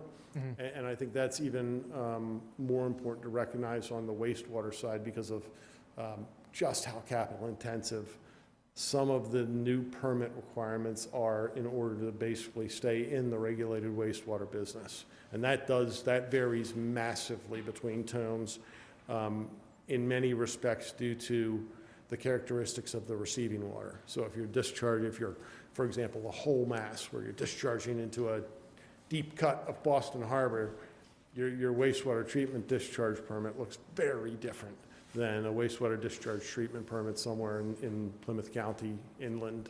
So I'm not, I guess what I'm saying is I'm happy to provide the numbers. It doesn't provide a perfect apples to apples understanding of how you're doing. Mm-hmm. Thank you. Any additional questions, Councilor Kennedy? We have recent building going on with our 2 water filtration units being installed, and that's going to cost quite a bit of money. Was that factored into the increase in rates, or is that because that's not paid yet, is that not factored in yet? So we did take a look at the ongoing construction, and because we are factoring, as I said, on the water side, I believe through fiscal 30, if I'm operating from the Wayback Machine here, through fiscal 30, we had somewhere around, I think it was $40 to $50 million of capital programming in the water utility when we made this original rate plan. And so the question on, if we had to race forward with Project X as opposed to Project Y, that was the one that was on the capital plan, the dollars are fungible, and the way that they end up hitting is fungible. Fungible, everyone knows what that means. Basically, $1 is the same as the other from a fiscal perspective. And so we did take a look at what's been done, and we took a look at what the impact is, and right now, we're still very close to what the actual financial plan that we had for fiscal 27 is, incurring all of the changes. Great, thank you. And I'm happy to see that it's on track based on what we did last year, because I'm more of a comment myself, but I don't like raising anybody's rates, especially my own. But I think we have some big problems that we need to solve, so thank you, I appreciate it. Thank you. Councilor Spigot? Yes, Mr. President, thank you. Mr. Fetter, I actually have a couple of questions. That might be a little technical, but I just want to try to get that information out there to the public. For these water and sewer rates that are being proposed, I want to look at, like, what's the proportionality of ratepayers in town that would be paying these rates? Like, a percentage of folks in town that have 5/8 inch residential pipes versus the other size pipes. What is the overall burden financially on the percentage of people in town that are paying the water rates that are going to be paying these newer rates? What I'm trying to think of is like, because I know it's going to burden some of the residential aspect of it, but I want to kind of like better understand if we're increasing these rates, are they going to more affect the residential customers versus commercial customers, and how would that shake out? So compared to last year, all of the rate increases across all classes, all fixed charges, all volumetric charges, are the same percentage. And so after the rate adjustment last year, which did fine tune things, and then we brought in commercial rates and non-residential rates,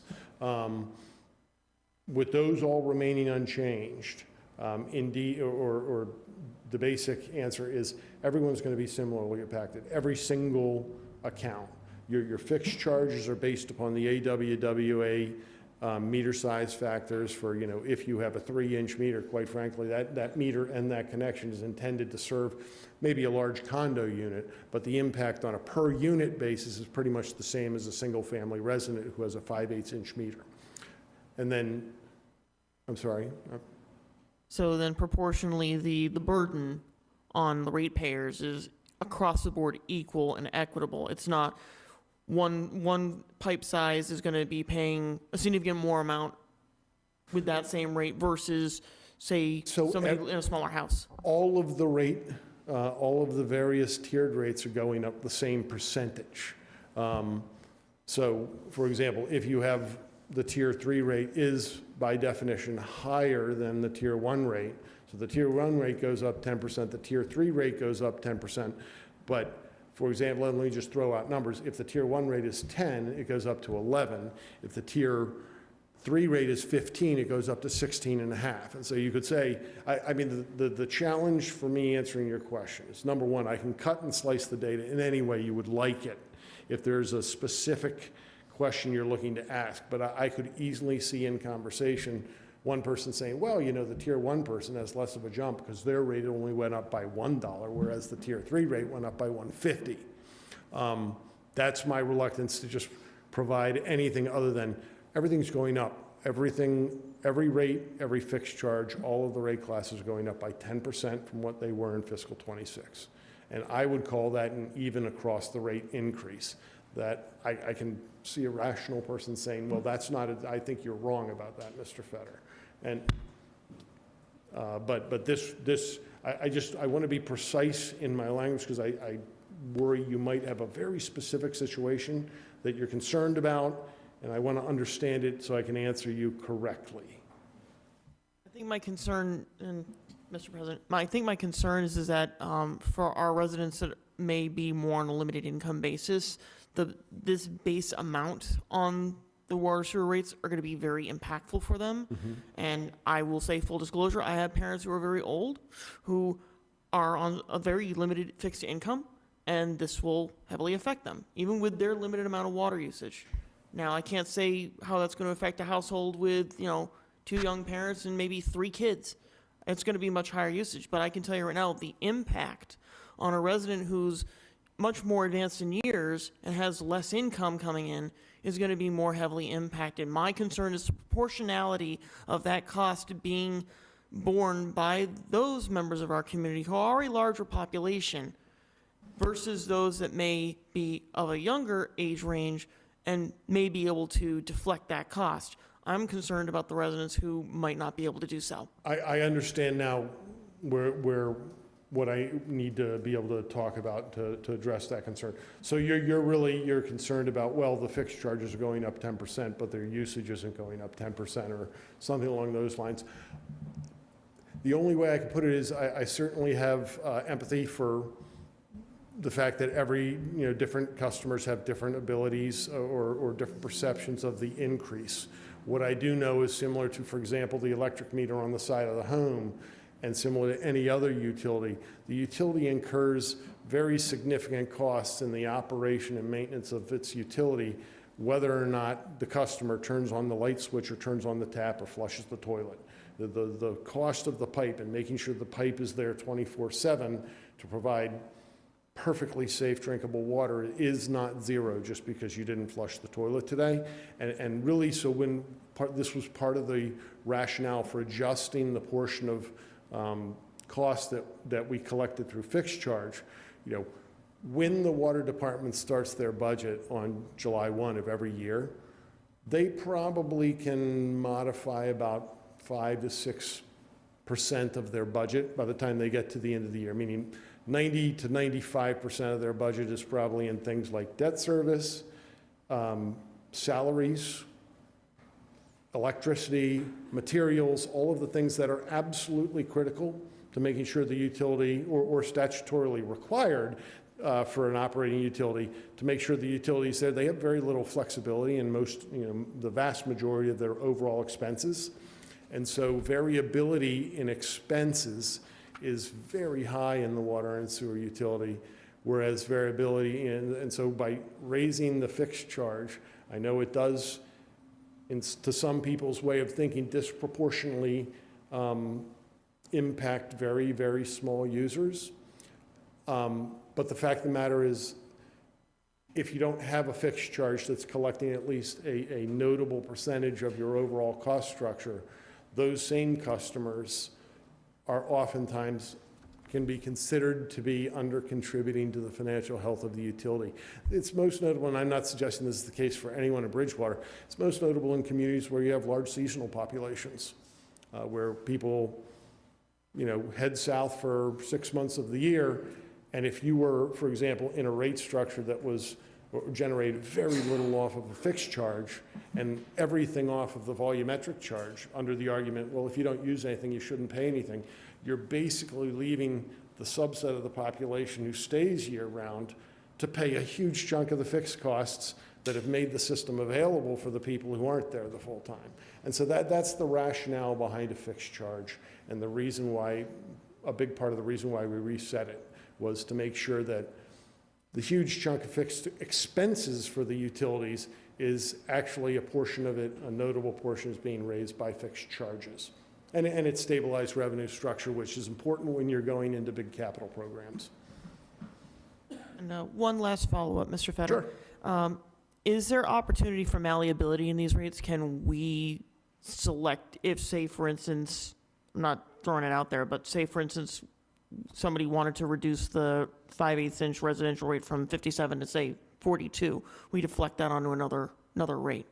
So the one thing I would say is if you're going to be changing something, I wouldn't change the 5/8" meters, the vast majority of your meters. And anything you do to that charge is going to fundamentally change the revenue generation of the fixed charge.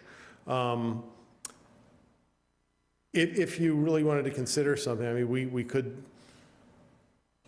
obviously whatever you decide will help the town manage. But the fact of the matter is, we went through the whole rate study trying to get to something that was considered fair and equitable to all customers, not just some subclass of customers. And then we made the recommendation in order to be able to make the utility financially solvent in the long run. And so anything you really changes the revenue picture of the overall financial plan, but it doesn't change the underlying expense portion. So, Thank you, Mr. Fetter. No more questions, Mr. President. Yes. I have a question with regard to the college, which is the largest user of water in our town. Is it possible to have a level that the college is expected to use in terms of producing revenue for the town, but if they exceed that, they pay more revenue to the town. So what I would say, actually, I'm not sure I understand the thrust of the question. Well, basically that, in terms of the numbers, the average person uses X amount of water. The college has Y number of students who live on campus and presumably are taking their showers, et cetera. Okay? If they were to exceed the number, the amount of water per person that would be reasonably expected, such that students are very extravagant with the water, what do we do about that? And can we charge a higher rate for extravagant use? So what you're referring to is actually collectively known under the American Water Works Association as the water budget rate. These are common out west. They're not very common in the east. But it basically allocates a certain amount of water per day per user at each connection. And then you get different tiers based upon that. The challenge with those, quite frankly, is you need to maintain demographic information accurately and then bill according to the demographics during the period of the billing cycle. So it is a challenge. What I would say is many of the, I believe, we never broke it down exactly by Bridgewater State accounts. We never looked at them specifically, but my suspicion, knowing the way that dorms and many other larger buildings are plumbed, is number one, they probably have larger meters, and number two, they probably have a lot of people living there, which pushes a lot of their water usage and sewer usage into the upper tiers, which by definition increases their rate. And the rationale there is, you know, this individual customer, whatever the building is placing a larger point demand on the shared asset and a larger aggregate demand, and that is the rationale behind basically the multi-tier rate structure as it's used in Bridgewater. And so my thought would be is they already probably do contribute at a slightly higher level than the average person on average usage. So Would it be difficult for you to obtain that information and the statistics on all of that, or has that already passed? Well, so the rate study that we're referring to tonight was done in May of 2025. It's complete. We did a confirmatory step this year and are basically reiterating the recommendations we expected for next year in actuality. Is that an analysis you could do? Yes. How you would get some of the demographic data, I'm not exactly sure. As I said, water budget rates are common in California. Maybe not even common. They're occasional in California, where we do, Raftellus, not me personally, does a fair amount of water rate consulting, which is to say a lot. But would I recommend it here? I've never seen it east of the Mississippi, I can say that. Always time to introduce something new, perhaps, if it would improve our revenue situation. Councilor, I know we'll talk about this a little further, and we can get you some information about it. I think it's important to reiterate that in terms of when you ask for BSU, they are our largest user. They are a tier 3 user. Their rate structure is higher than the average user. So if you're asking meter size, et cetera, for that, we can get you that information internally. But they are a tier 3 user, so thus, if you were looking at the rates, they do pay more than what the average single-family homeowner would pay. So I think that's a gist of kind of what your question is as well. So we can get some of that information. And perhaps we can get to this other way of calculating water in the near future. Well, I think Toby spoke to as a professional. He does this for a lot of communities, and they know the national scene. I think it's really important to reiterate a couple of things. When we did change this water rate structure last year, we did implement these changes to, I want to say, shift burden to larger tier users. But if you look at the comparison of the water rate structure for the previous year, I think we did meet that challenge. If you look on the presentation, for example, on and I know this was one of the questions from one of the residents earlier, on page 52 of the packet, it says, as a result of the changes made, combined residential combined bills will be 7% lower under this rate structure than they would in the prior rate structure. So we did meet the challenge of reducing those rates for our I would say, the average user, and we did increase those expenditures and costs on the higher tier users. And the only thing I would also throw out, that it may end up being a somewhat seemingly contradictory impact of doing that assessment would be, is some of your current large customers where maybe there's a lot of people that live in the building over at the university, most of their water, and I mean the majority by far of their water usage is in Tier 3. If you were to adopt a water budget rate and have 300 students, they basically would get a massive increase in the amount of Tier 1 water allocated to them through that meter, which is the lower cost. But that is, if you're asking about industry standard rates, that is the way a water budget rate works. So I'm now speaking about that. Okay. So I'm not sure those would be maybe as advantageous as you might think. There are certainly other ways you can. I mean, you can try and address this. You can, you can always increase the steepness of your inclining rate block structure, making Tier 3 more expensive than it is right now comparative to the other tiers. Those types of things, they provide an incentive for conservation, quite frankly. They also derive more revenue from the largest users of the system. That's certainly both common and regularly applied by communities in Massachusetts. So That might be a good solution. Thank you. Moving on to Dr. Perry. Yeah, no problem. Thank you very much, Mr. President. Again, I was going to point out the same fact that the town manager just pointed out to address Councilor Spagone's questions, because again, she wasn't here last year when this was first introduced. But again, for your average homeowner, it was going to be about a 7% lower situation compared to our prior town rate. The question I wanted to ask, based on this past fiscal year, was there a projection of tie-ins to the town sewer? And did we meet those expectations as far as new tie-ins, or was that lower than expected? And then are we projecting for this next fiscal year any more or less tie-ins? Because I know, again, about a third of the town's on our town sewer. Did we meet or exceed or come under those expectations as far as sewer tie-ins? I know as part of sort of the comeback, we talked about some connections that were underway.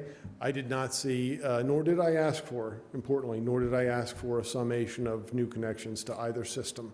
Okay. When we came in and did our check-in, we were looking specifically at the revenue picture in comparison to our projections for revenue, and in addition, in comparison, meaning when we helped look at the budget for the next fiscal cycle that's now been approved, we took a look at that as well to make sure that the the expense budget projections in the model continued to look like valid projections as well. Because obviously those two are the shifting things. It was really about coming in and making sure that the broad strokes are still absolutely applicable, and we found that they were. So you're just looking at existing tie-ins to town sewer, not really an expansion of any new ones? So, right.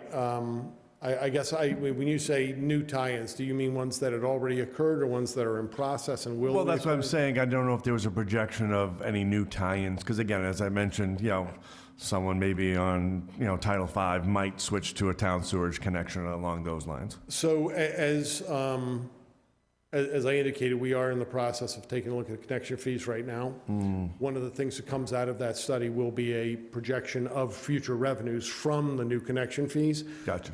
The projection that you're talking about, or at least the estimate based upon what we know from a zoning and other town approval, we will have an idea of how many new connections we're expecting in future years. I don't have any information on what happened last year or what we are expecting quite yet. That's one of the tasks under the work we've just begun. Gotcha. Thank you. I appreciate that. Any other questions from Counselor? I have one similar question to ask, actually, than what Dr. Perry asked, but more on the water side. When you're factoring the rates for the water, Are you also factoring in any growth rate in there or an expected growth rate? So we intentionally, and this was intentional, we did not make an assumption on future water growth because when we did the initial rate study, there was already some concerns about excess capacity. Maybe not concerns would be the wrong, but we understood that there were limitations on approved water supply. And I have seen utilities make big assumptions about growth and have it go sideways in a hurry. Because, for example, if I make a projection that, well, we're going to see about 2% account growth per year, and then we extend that over 5 years, and it doesn't happen, you end up with very large revenue shortfalls surprisingly quickly. And so we did not make the assumption of growth.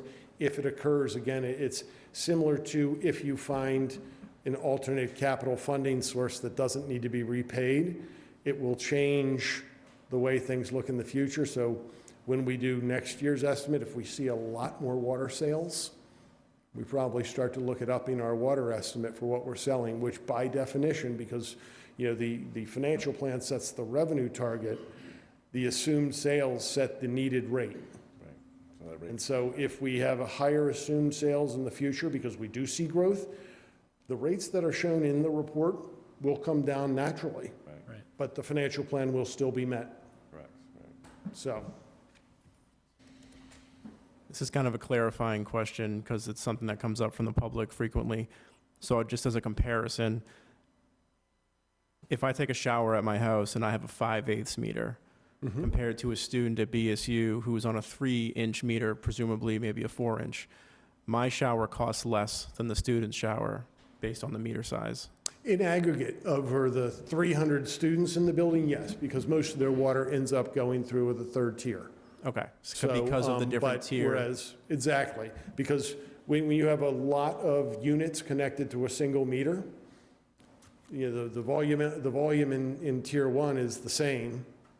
And if you have 300 people using water, obviously you get through tier one very quickly. And that's what ends up happening with these large connections with lots of units, is they end up buying a very large chunk of their water in the higher tiers. Okay. And that's something that does not apply to your average 5/8 inch residential connection. Okay. If we were looking to make any adjustments on this for any tier, is there a possibility of getting a projection regarding that? If it was an adjustment up or down on, say, one tier versus another, to offset or something along those lines? Is that something that you could provide, or would that be the town side? We certainly could provide it. I think I'm just thinking through how the model works. We would need to reset some of the allocations within the model. And I guess at least from a sort of equitability standpoint, I'd be interested in what the justification was. Sure. Just so I have a sort of a framework to work from. But those are numbers we could run. My general recommendation, though, is going to stand at, you have very large capital programs coming.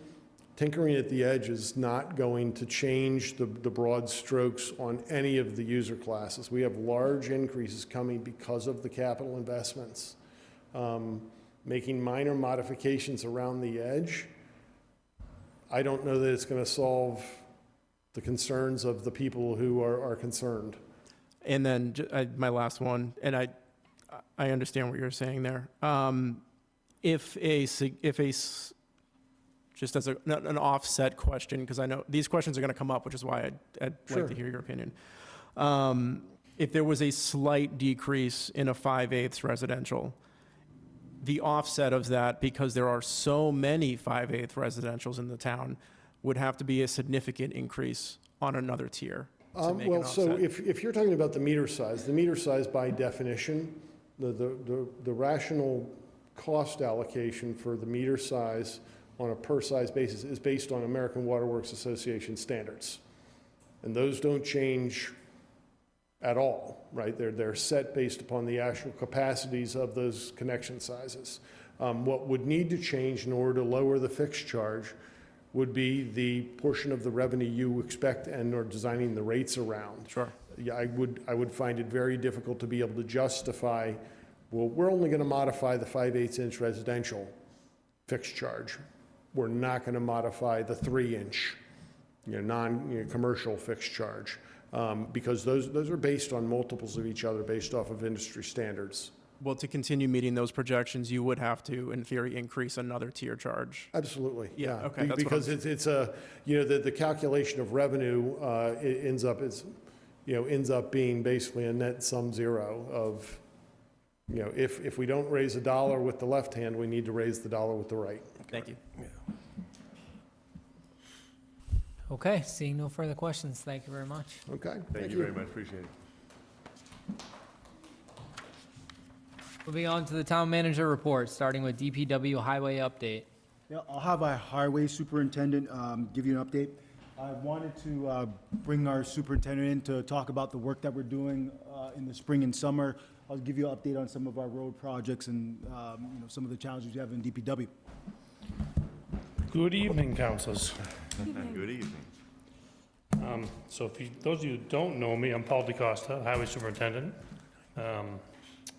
I've been with the town for the last 14 years. So where are we going this summer? What are we doing for road work? I thought we'd start out with talking about how we're going to pay for it. So we use basically our Chapter 90 program. This coming year, FY27, Bridgewater will receive $724,373, as well as an additional appropriation of $377,615, totaling about $1.1 million. Those numbers are based on a standard formula of mileage, population, and employment. So moving forward, we'll have about 1.2 million. Sounds like a lot of money, but really doesn't go that far. So currently, funded, ready to go projects. We have a small section of sidewalk in front of Walgreens. That was, I think you noticed we took a few trees down in front of Walgreens. The sidewalk's really damaged and heaving and trip hazards, so we're gonna be replacing that this summer. Second is Flag Street. Over the past 2 years, we've done some extensive work on Flag Street. It's had drainage replacement, binder course paving is down, and now anything that was gonna settle should be settled, and it's ready for top course paving. Just that top course alone is in the $300,000 range, and that should take place in the next few weeks. What else? Thirdly is Winter Street. I know it's been a topic for a long time. Winter Street on the east side of Route 18 from Dunkin' Donuts to Conan Street. This job will consist of a roadway realignment, some drainage installation, removing all the old asphalt, regrading and paving, and making that roadway brand new. That job has been out to bid, has been awarded, and it is scheduled for construction to start in early June. And that job came in at about 1.1 million. So some other recent projects that we've done, just to give you an idea of where the money's been going. Right out front here, we did sidewalks last year, from basically the library or the common to just after Pleasant Street. We spent about $350,000 there. We also paved South Street from the common to Crescent Street. We spent about another $315,000 for that. So as we can see, it's expensive, right? Doesn't go far. To mill and pave a road, which is, most of you probably know, but milling is the process when they kind of scarify the road, grind it up, not all the way down. We'll do 1.5 inches, 2 inches, get the rough surface off, and then come back and repave that. And that's $20 to $25 a square yard, inclusive of police details and line striping and everything that goes with it. Whereas another method would be reclamation, where we grind the whole road down to the dirt, and we regrade, we get the water going where it needs to go, and that comes in much higher, more like $35, $6, $7 a square yard. I also want to talk about another source of revenue that we use is grant funding, that we try to use as much as we can. We were successful for, I believe, 3 years in a row, receiving the Shared Streets Grant. We partnered with BSU. We did several sidewalks around the campus, as well as some roadways. They were great to work with. They helped us. They actually kicked in some money to make the projects go further. Unfortunately, we did not receive the last round, so we won't be doing anything right now with that, but I just found out today we did receive the next round going forward, which is, that's supposed to be spent solely on Park Ave, a lot of pedestrian safety, some more sidewalks, some curbing, so that should be a great improvement there. Some other grant opportunities that Justin and I have been discussing is we're hoping to do some improvements on the downtown area. Nothing specific yet, but some pedestrian safety, some crosswalks, some rapid flashing beacons, try to make downtown safer, make it more sense. There's too many crosswalks, there's too much going on. So try to tighten that up as our goal. And lastly, we were selected through the Mass DOT Municipal Pavement Program for a substantial amount of work for FY28. We were selected, they're picking like state numbered town roads. So we were selected for Plymouth Street. I think it's 3.5 miles of roadway that they're gonna redo for us. So we're in the queue for FY28. We've already had a kickoff meeting, and as that progresses, we'll be happy to share that with you all. Other projects, other plans we have that are on the back burner. We have a lot swirling around up here, but so High Street is one. We've done a lot of work on High Street in the past few years, from Main Street down the hill with the dam removal, so a lot of drainage replacement. So the last segment is from the railroad bridge, just past the highway department, to Route 18, passing Oak Street. It's bad, it's real bad, but it also had bad drainage. So we did that drainage early this past winter, as well as the drainage on Oak Street. So we hope to get that in the queue with new money coming out this year. So that will probably be a fall project for this year. Late summer, fall. Other bigger projects, I lost my place here. We're concerned with Main Street, but that needs some water main work before we can get into the paving.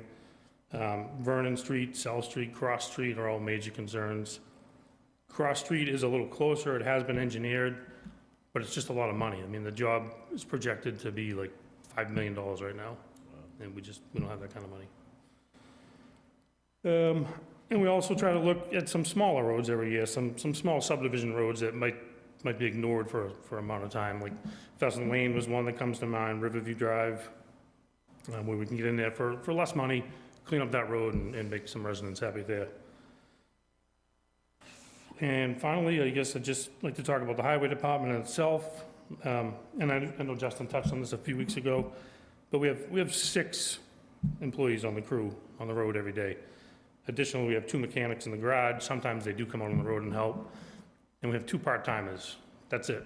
We have 115 miles of roadway to maintain, a lot of town buildings, 8 or 9 cemeteries, vacations. So there's not a lot out there every day, but we do our best. We try and try to help out other departments, committees.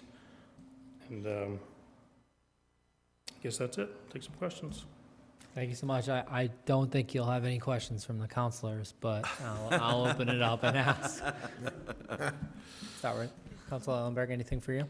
I don't have a question at this moment. Okay. Councilor Spicone. Yeah, thank you, Mr. President. Gotta be one, come on.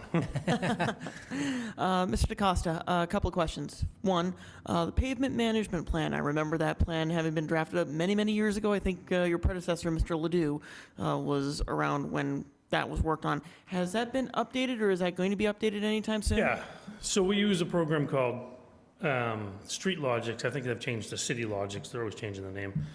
So we had them come in maybe 8 years ago, and they did an assessment of the whole town. They literally scan every road and every sidewalk. They give us an evaluation a PCI, a pavement condition index, and recommendations on where we should go. That was done again, probably just over 2 years ago for an update. We tell them what we did, and that changes the index and so on. The only problem with that is it scans the surface. So they might say, go do Main Street right now, but they don't know the water main's bad or could be bad or needing replacement. But we do utilize that program. Follow-up question, Mr. President. Mr. DeCosta, with the update of the plan, how many streets in town are in need of full-depth reclamation versus a cold planing? 17, no, I'm kidding. That's a great question. I could get you an answer, but I don't know off the top of my head. No more questions, Mr. President. Council Hahn? Could I? Yes. First of all, you do a great job. Thank you. 9 years of walking to work down here. It was really good to always have you cleaning the sidewalks for me when it snowed. I love it. So just want to say that nice thing. I also want to say that there's one place in town I'd love to see something happen to, and that's going down High Street. It's the sidewalks instead of the roads. There's sidewalk on one side coming over the bridge, not on the other side. When you get up to the top of the bridge, there's a sidewalk only on the other side. So you have to risk your life going across whenever traffic is coming up and going back. So I don't know, if you ever just have a free time sometime, if you just put sidewalks in on the other side. Just thought I'd throw that out there. Thanks. You do a great job. Thank you. Councilor Kennedy? Yeah, I thank you guys for all the work you did this winter. That was a lot, so you guys did a great job. I got a few questions on a couple of streets that are in my district that you spoke about. Flag Street, you said we're going to put another coat on Flag Street. Yes, that's approved, ready to go. Is there still drainage work that needs to be done on Flag Street? All done, 100% Okay. from the entire length. Was there additional piping that was talked about going parallel to the street that needed to be done in the future? Was it a water main?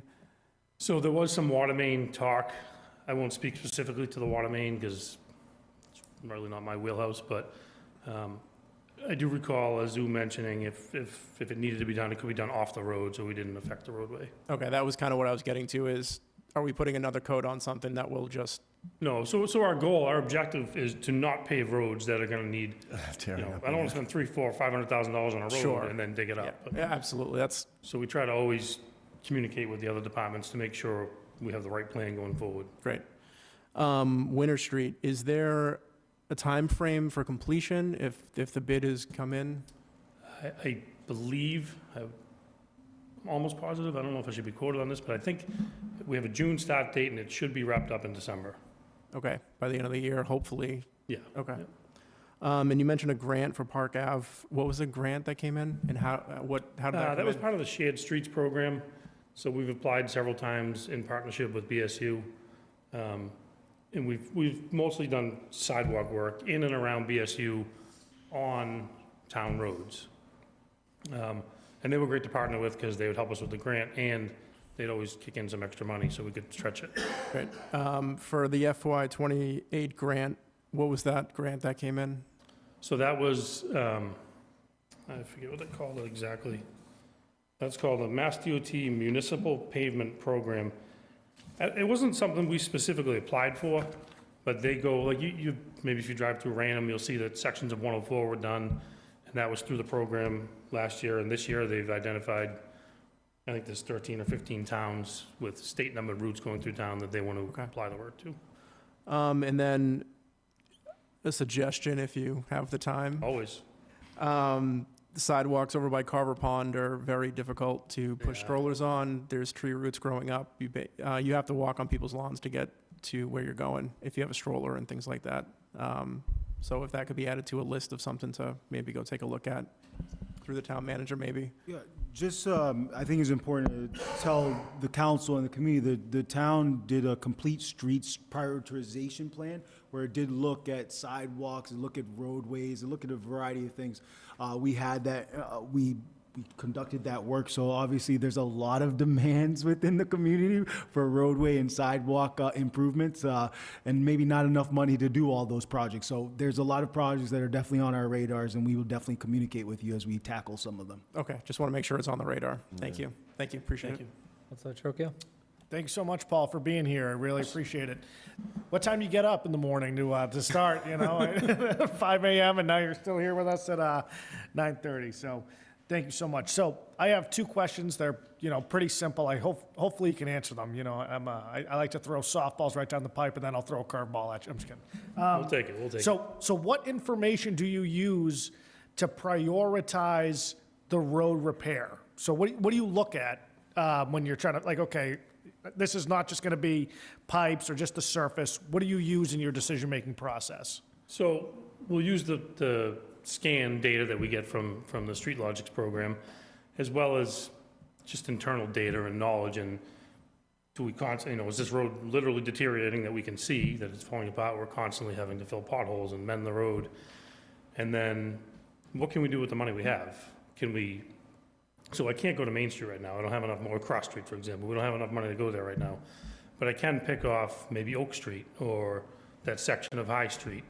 So we try to prioritize the need basically by, I almost want to say visually. I mean, you can see the bad ones. It's not hard to see them. Okay. And then I'd probably say, is it possible for you or someone on your team or on the town manager's team to produce a graphic? Let's say, for example, like we have a graphic of the entire town. You can color code it, green, yellow, or red. And you could say, okay, this is currently what we're working on. This is the status. That we're here right now. This is here where we're going to go in 1 year or 90 days. And this is what we have in the queue. Just so people have a visual. So, because a lot of my questions... To that, I would say yeah. the tough part is it's constantly changing. Yeah. Right? And the needs are constantly changing. The amount of money we have can change from year to year. We do have some graphics on recommendations that should be done had we had, billions of dollars. And I think we could share that. And one of the things that we do for projects to give some indication to the community of projects that may be coming down the pipelines, we use our capital improvement plan. Our capital improvement plan outlines some of the streets that are high priority roads, but it also identifies, for example, we'll use Main Street because I know we've talked about Main Street a little bit. It requires drainage work, it requires water main work, it requires, road work. That project is well north of almost, I think, getting close to $10 million. So that's something that we have to grapple, and this is something that a lot of municipalities do because a lot of municipalities get this request. When's my road going to be next? And so there is a little conservativeness in there because it is a changing dynamic. What if a road is going has sinkholes in it? I think that was Flag Street, for example. They had to shift and pivot because those were sinkholes that were, public safety. So there isn't a defined plan that this street is guaranteed to be next in a year or 2 years. We use the capital improvement plan to identify roads and the work that's required to do it, but it really is a year-to-year basis. If we get more Chapter 90 funds, part of what we did was a roadway improvement, starting a little fund to do that. If we do a debt exclusion, that will be able to navigate, getting some more, tackling some more roads. So it is an ever-changing road. We're pretty conservative and trepidatious putting a road because when you do that, then the expectation is that road's got to be done that year or next, and that doesn't always happen. Mm-hmm. And then my final, mostly statement, I just kind of want to put it on the record. I've had residents reach out to me about the status of Spruce Street. Do you have photographs or have you seen that road in its recent condition? I mean, I've certainly driven it. It's not good, is it? It's not. So it's not serviceable. What I see is a lot of it needs improvement, right? So if possible, try to use that in your decision-making process. I've had people genuinely reach out and say, hey, listen, I've heard the same song and dance over the last couple of years. I've seen people survey this area, and, I want to make sure that I'm advocating for them and making sure, hey, this is where we are. And what I'm finding is a lot of people just generally don't have the information. They don't know that we have a capital improvement plan. They don't know that there's a set system as to how we prioritize the roads. So, I would genuinely like to see that. Yeah, and I agree. Spruce Street from Vernon to the golf course is pretty good. Mm-hmm. The next section, not so much. Not so good. But thank you so much for your time, and that's all my questions. So thank you. Barry. Thank you. Thanks again, Paul, for all your work, especially this past winter and whatever the roads. Just to expound on the questions, I know there's a big difference between, again, top coat versus even reclamation, and then if it needs infrastructure as well. That's where a lot of the main roads haven't been addressed, like the distal end of South Street and Vernon Street. And it all, I think I heard the number before, 1.1 million per, tenth of a mile, something like that. It's a big number. The only thing I want to mention too is I had a patient not too long ago had a trip and fall on Mount Prospect Street, the sidewalks over there. Again, I think there's a lot of roots. Again, being next to a school as well, I just would be one of the things I'd like to see on the radar. If there's any help that can be made and done over there on the Mount Prospect Street sidewalk. Yeah, so short of saying we're gonna get out there and do the whole thing right now, certainly if there's a bad spot that somebody's aware of, I would say definitely reach out to us. We can internally do small sections to make sure those trip hazards go away. Yeah. Until we're prepared to do the entire segment.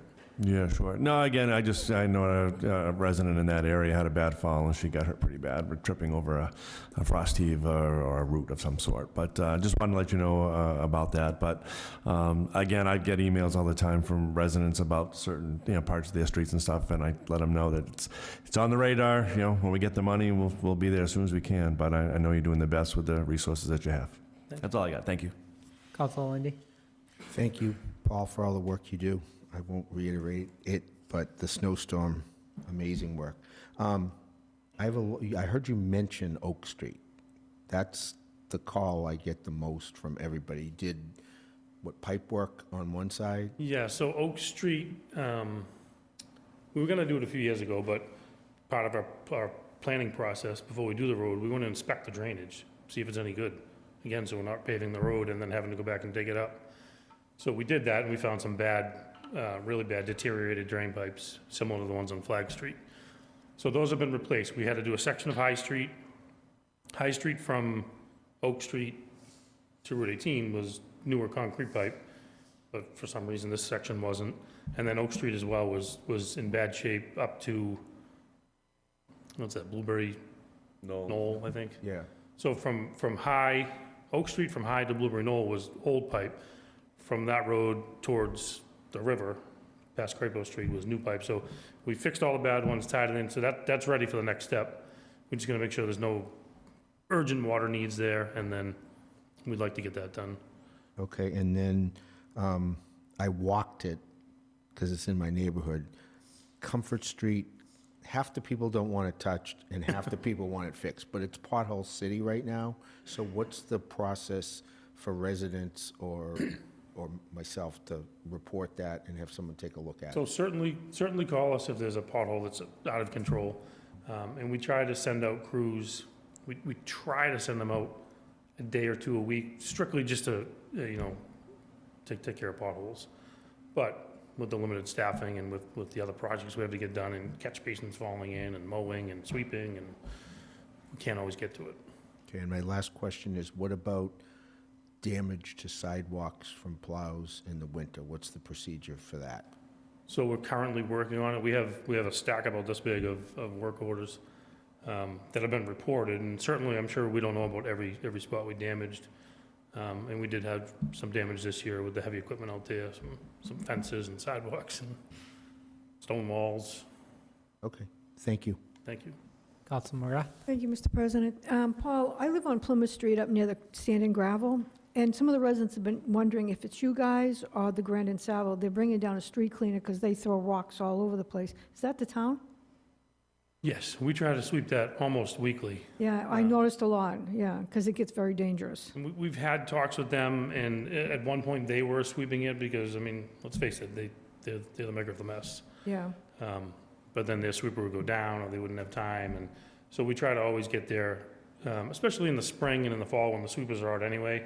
We try to loop them through there once a week because it does get pretty bad. No, the residents really appreciate it because we haven't seen it like that. I don't know if they're not watering down or really holding down the cover over there, but it's a sandstorm down there, and I've gotten a lot of complaints. Several days, it's pretty bad out there. Yeah, so I was just figuring I'd pass it on. Thank you. Thank you.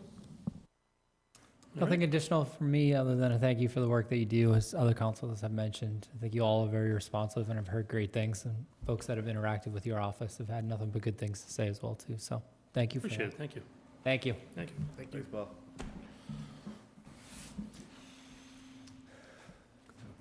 The next item is residential survey.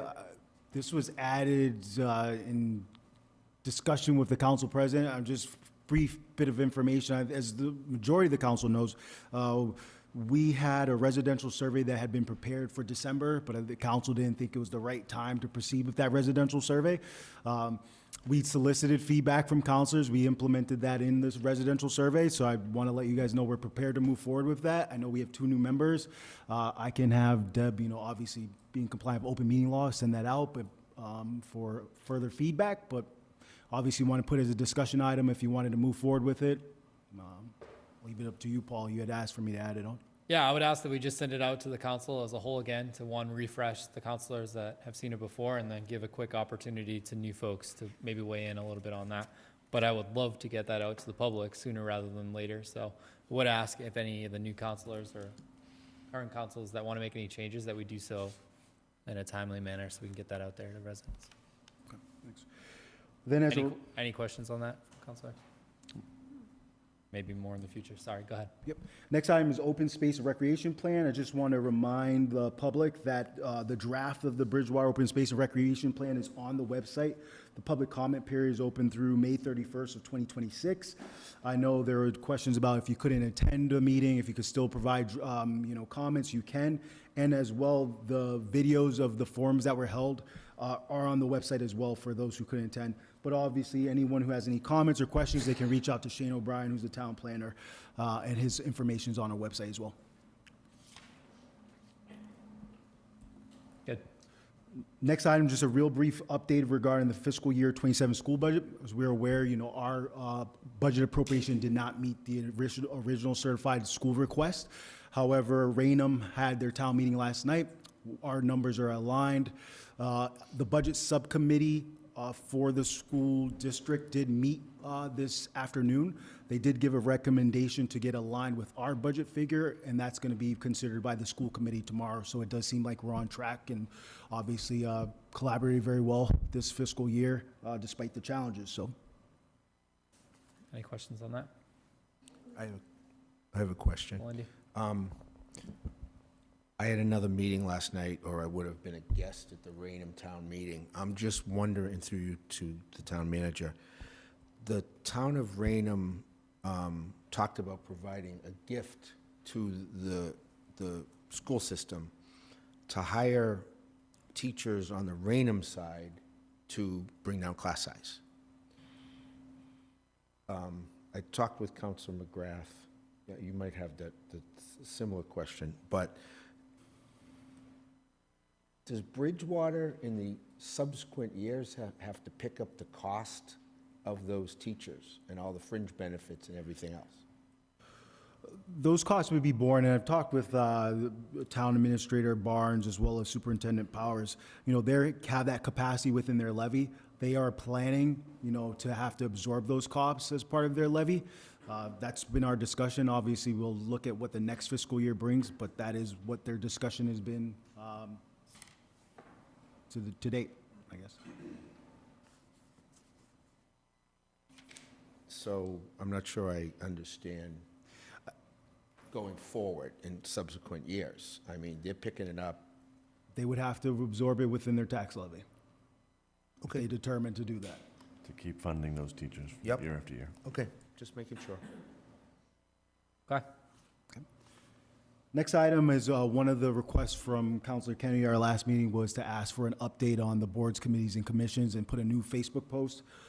We did that this week.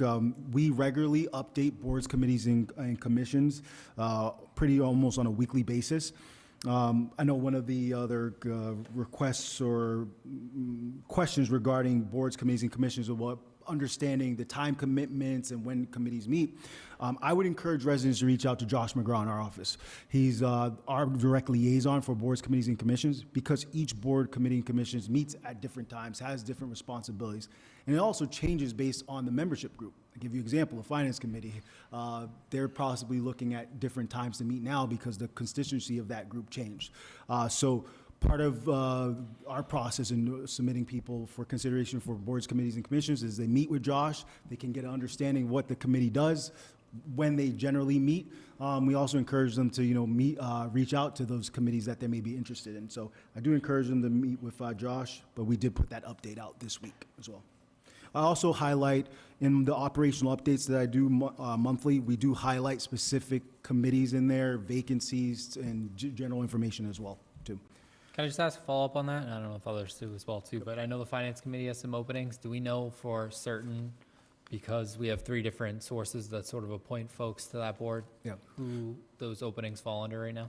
These openings fall under the town manager. So I have had some people submit applications. I'm very pleased with that. We did promote that Finance Committee for residents as well. I do have some applications, but I do encourage people to still continue to apply, and hopefully we'll make some appointments very soon there.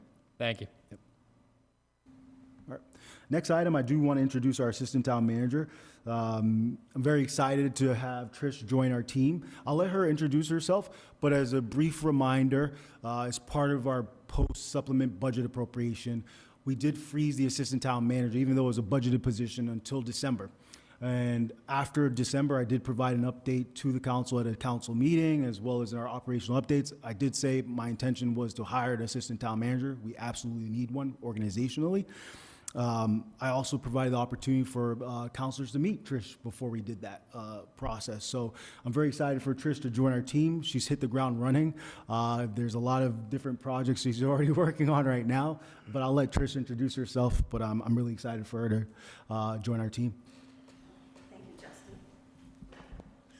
Hi, I'm Trish Shropshire. I know I've met all of you.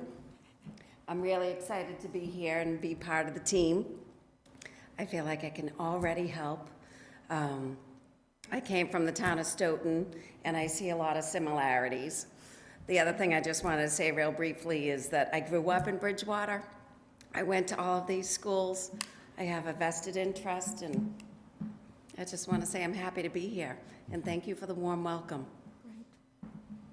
Anything else you want me to say? I think Thank you. you've had the opportunity to meet Trish, I think, several times now. Obviously, there was the individual meetings, but also a meet and greet. So really excited about the work we're doing right away, some website updates, et cetera. So really excited about the work that she's going to be doing for the community. I'm looking forward for the community to get to know her as well.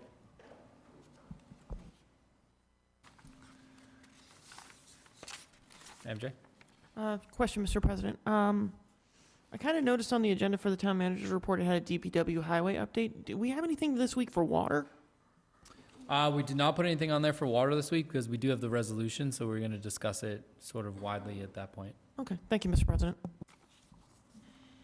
Just I wanted to, thank you for following up on the boards, committees, and commissions, and we'll talk in the future about those. I'm hoping to get some numbers and stuff so that some of the council members can also start reaching out to the community, but thank you for taking that time to put it out, at least publicly, from your side. Councilman McGrath? Thank you, Mr. President. I have 2 questions. One's for the town attorney. Mr. Rollins, I've been looking at our zoning and the special permits granting authority. The Board of Appeals is the planning board and the town council. Is that something under our purview that we can grant special permits to developers and? Under what section? It's under planning board. It's 10.5 special point permits, and then I have the thing printed out. What type of special permit? There's obviously Well, the a special variety. permits continue on. It talks about all different kinds of permits that you can give.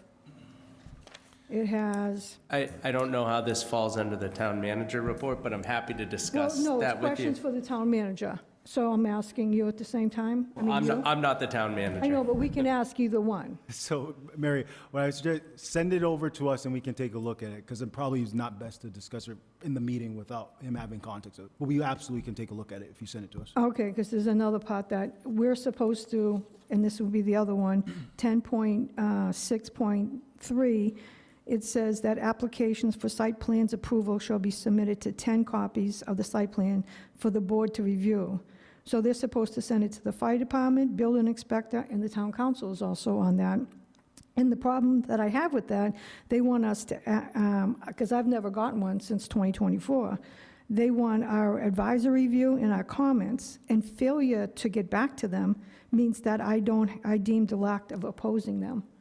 So it just confuses me how the town councils are in those two things, especially where I've never gotten one of those. All right, I'll send it over. Anything else for future agenda items? We can always send it to the, yeah. I don't know where this goes under the town manager. It's about the town manager. The previous board, the previous council, did an evaluation of the town manager, and I was curious to know when those might be reported out publicly.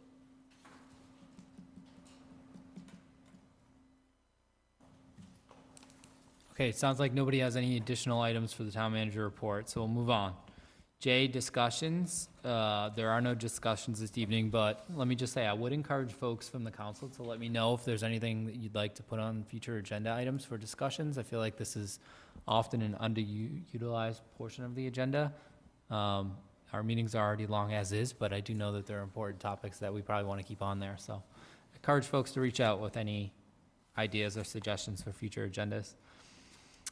K, committee reports. To my knowledge, there are none, but we did assign new committees this year, and I think they've been updated, Debbie. If not, they will be on the website. They have been updated. Should be updated on the website. I asked them to do that last week. Great, awesome. So that all committees will be updated and will be on the town council page for folks to be able to view that publicly. And I'm sure that folks will start meeting if they haven't already. And then we'll move on to legislation for action. So the first and only item we have on here is the resolution RFY 26014, restoration of the former town hall, AKA townhouse. Turn it over to Councilor Ellenberg if there's anything additional you'd like to speak on. Yes, this is utilizing the provision that the voters just passed at the last election, and that is for the council to be able to make ad hoc committees composed of citizens, and I'm hoping that we can have someone who is water, sewer, electrical, building, all of those systems. And by the way, I guess I should announce that the grant for Townhouse has come through. I saw it on the MCC website today. So that is for Townhouse to start to be reconstituted. It is a historic landmark. As a historic landmark, there are monies available, grant monies available to upgrade the building. There are CPC funds available to match what the MCC grant is. And the reason why I have taken up this matter is because we have already had a survey where the citizens said they would like the townhouse to become a cultural center. And I think it's important for us to keep our downtown looking as good as possible. This will help with the real estate value of our homes. If our downtown gets shabby, it's going to affect the value of our homes. So this is a very important thing to do, and this can be the start of reconstituting the downtown because it's got the low-hanging fruit of the grant monies available. So I would ask that the council would support this and that we engage citizens who are passionate about this to engage on a committee and see it through and make another asset for our town. Oh, and a constituent mentioned that this needs to be a financially viable enterprise. A constituent mentioned the idea of renting out the first floor, let's say 10 by 10 areas, 12 by 12, charging rent. The rent paid would in fact pay for heat, water, and other expenses of the building so as to make it financially viable.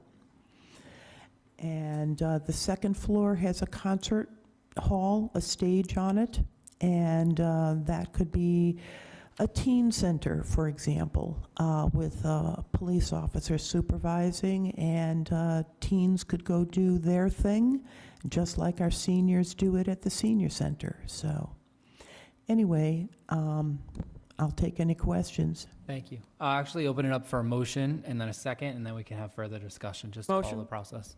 Motion, Mr. President? Yep. So- And do I have a second for discussion? Second. Seconded by Councilor Kennedy for discussion. I saw Dr. Curry's hand. Thank you, Mr. President. The biggest concern I have with this is the vote to create council ad hoc committees is to be created with council members, not with public members. So if we want to set up a council ad hoc committee, we'd have to change the language here because it would have to be constituted with council members. And the vote made it so that the council president would make those appointments and not the town manager. Councilor Landy. I wanted to echo the comments of Councilor Perry. I'm, as you guys know, I'm not a big fan of ad hoc committees. We have a newly reconstituted Community and Economic Development Committee that the Downtown Revitalization Committee, that one was abolished and incorporated into the CED. And I think that would be either a good place to start, if not, an ad hoc committee. I think it should be comprised of councilors. It happened, downtown happens to be in my district, and I would certainly like to be involved in that process.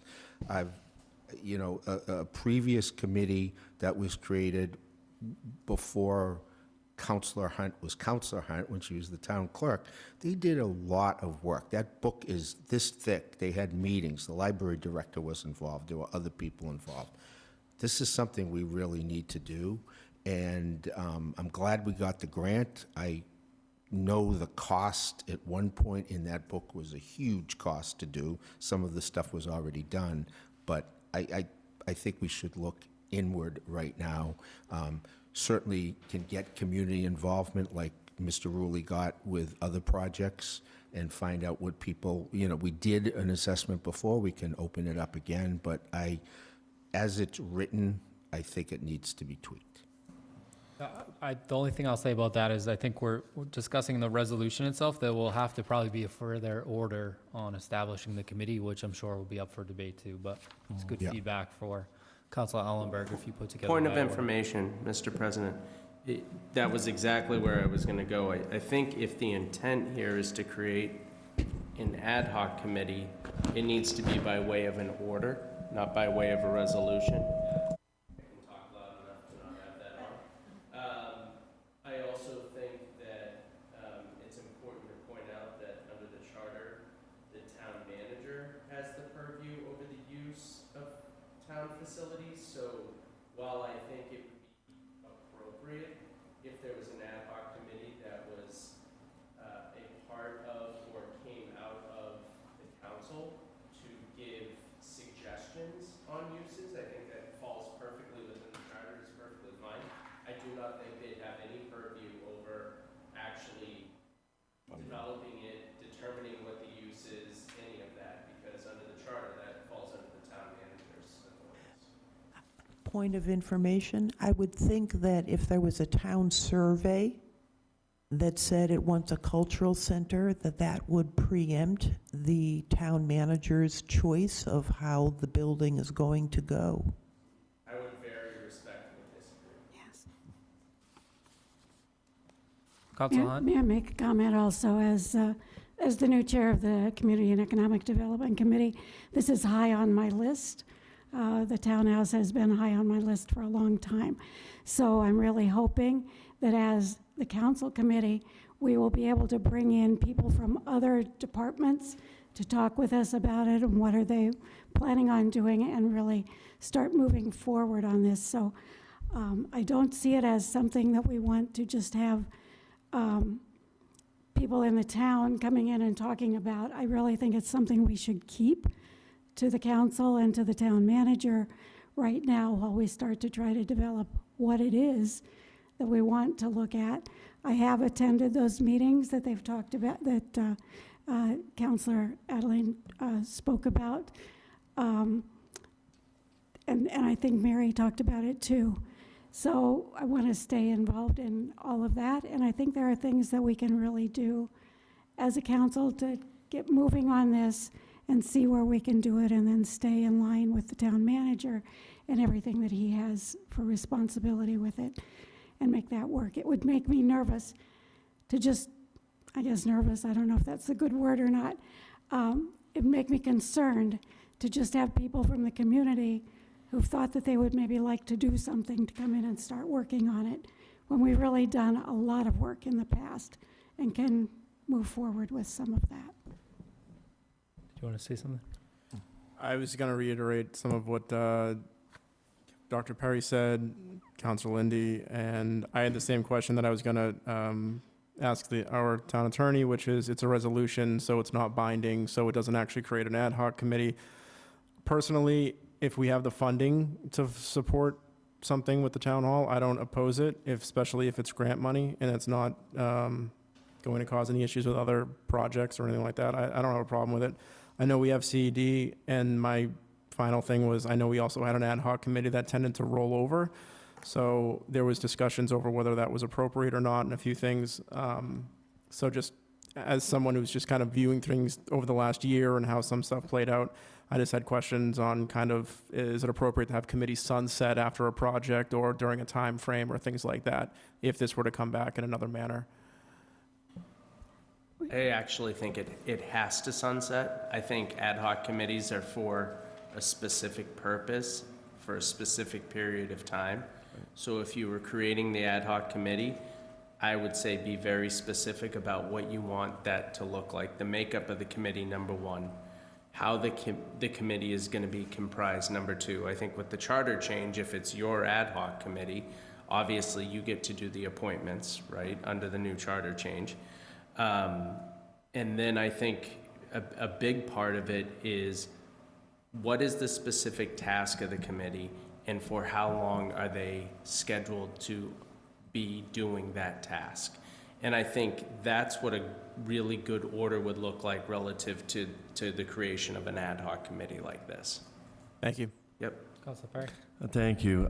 So with that, again, since, we just dissolved the downtown revitalization, subcommittee, the ad hoc committee, and knowing that, the work at the townhouse, we don't know financially, how long it's going to take to generate the revenue that it might take to do the work that needs to be done. We might be better served to put this with CED, and so we don't have to worry about, a time frame for an ad hoc committee. It falls under the purview. I figured that's why we dissolved downtown revitalization, so now more of those items will go through CED. So I'd be, more inclined to leave it open-ended so that the CED could work on it without a restrictive time frame for another ad hoc, just for the fact that the finances of such are up in the air. So if it does move to an order, or if we do vote this as a resolution, I might just suggest that we make an amendment stating that we would have the the CED be the subcommittee reviewing the situation. Could I make one more statement too? There is money being applied now. There are grants in process for the townhouse, so that's something that should be considered too. Get this started, but we don't know what the end point and how much more money we're going to need Well, to yeah, we don't know how much more. Certainly there's going to be more needed, but there are things in place that are going to be taking place soon, I think. Councilor Kennedy? My question would be where it is right now. We could send the resolution to CED for discussion and then get a bit more of a layout and a better understanding as to where it would go forward in its current form, even though a resolution may not be the appropriate measure for establishing an ad hoc committee. At least maybe we could advance the concept further through a committee form. If that was, I'm not going to send it to a committee if it doesn't want to be heard and make that motion, but that was a thought that I had. Did you make the motion? I didn't make a motion. And if you intend on making such a motion, what you may also want to do, I think, based on what your intention is there, is change the therefore by way of amendment to something that you actually could address by way of resolution, right? Because the therefore here creates an ad hoc committee, which you can't actually do by way of resolution.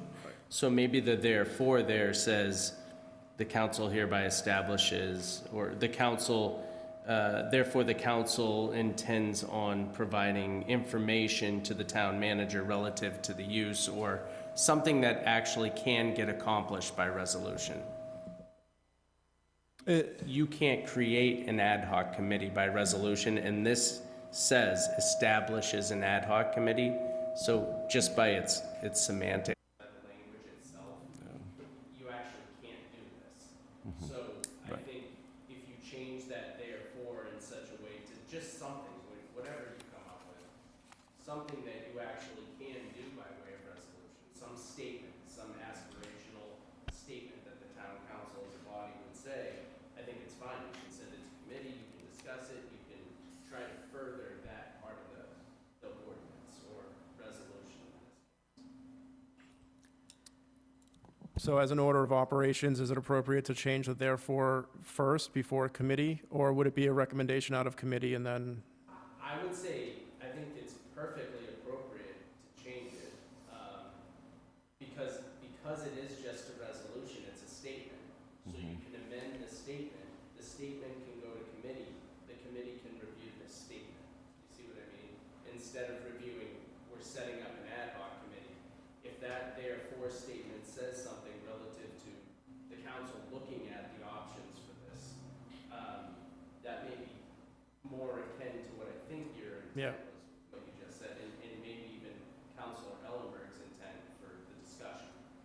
Through you, Mr. President, to Councilor Ellenberg, if any of that sounds amicable to you, this is your order. I don't want to be stepping all over it, so. That's fine. I would just like to get this to move forward, and as we know, we found out today that we have been awarded a grant for Townhouse. So I will take that suggestion then, and let's move forward with it. Yeah, Dr. All right. Perry.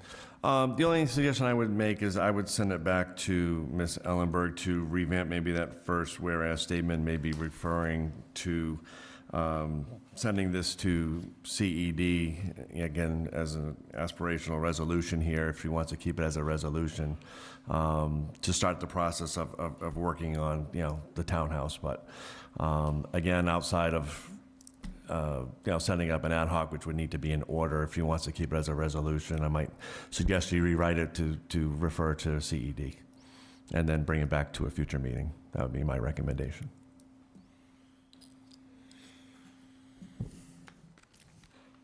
May I speak? Sure can. Yes. I believe that all that would be necessary would be to change a single sentence, which be said committee shall consist of 5 Bridgewater citizens. And if you have it 5 Bridgewater councilors, then we're all set. No, you can't have 5 Bridgewater councils. A subcommittees are set up with 3.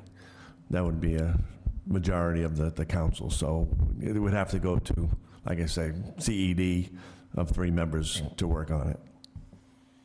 All right. Well, somebody needs to make a motion to amend or to send this to committee, but I think we just need to make a motion to move this along. Can we just move this along without amending it? Sure can, yeah. Okay, We'll I amend make it a at later motion date. to- I mean, Motion to move it to CED. Second. okay. All those in favor? Aye. Any opposed? Okay.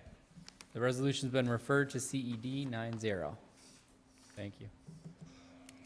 Okay, moving on to new business. Order FY26-062, laying out and accepting a private way, Stonemore Place. I'll refer to Councilor Kennedy. There are 3 of these in the packet, but to focus on the one we have in front of us, this is a laying out and accepting private way. This comes through me as the District 3 counselor. It's in my district. The intent here is to refer this to the planning board for further review. And I'll take a motion to refer. Motion to refer? Second. Seconded. Any discussion? Councilor McGrath? We're having a lot of cul-de-sacs in a lot of these places. I'm just wondering, is this town property or is this developers that own this property? Because, I mean, I don't even know how many have come through since I've been on. In the last development I looked up, there's 100 kids in it, so I'm just curious. I don't know if our town manager could answer that, but. I'll just make the Not comment, town this is a developer, it's a developer trying to transfer the town, No, I the was just town to take wondering- over the road. I'm just wondering, with all these develops coming forward, I was just wondering where they get the land from. Is it town land, or does developers have already bought this land years Well, it ago? originally probably starts as private land, they develop it, and So it's after a not certain town amount of property? time, they petition the town to take over as a town road. It's not town property. Not yet. Perry is correct.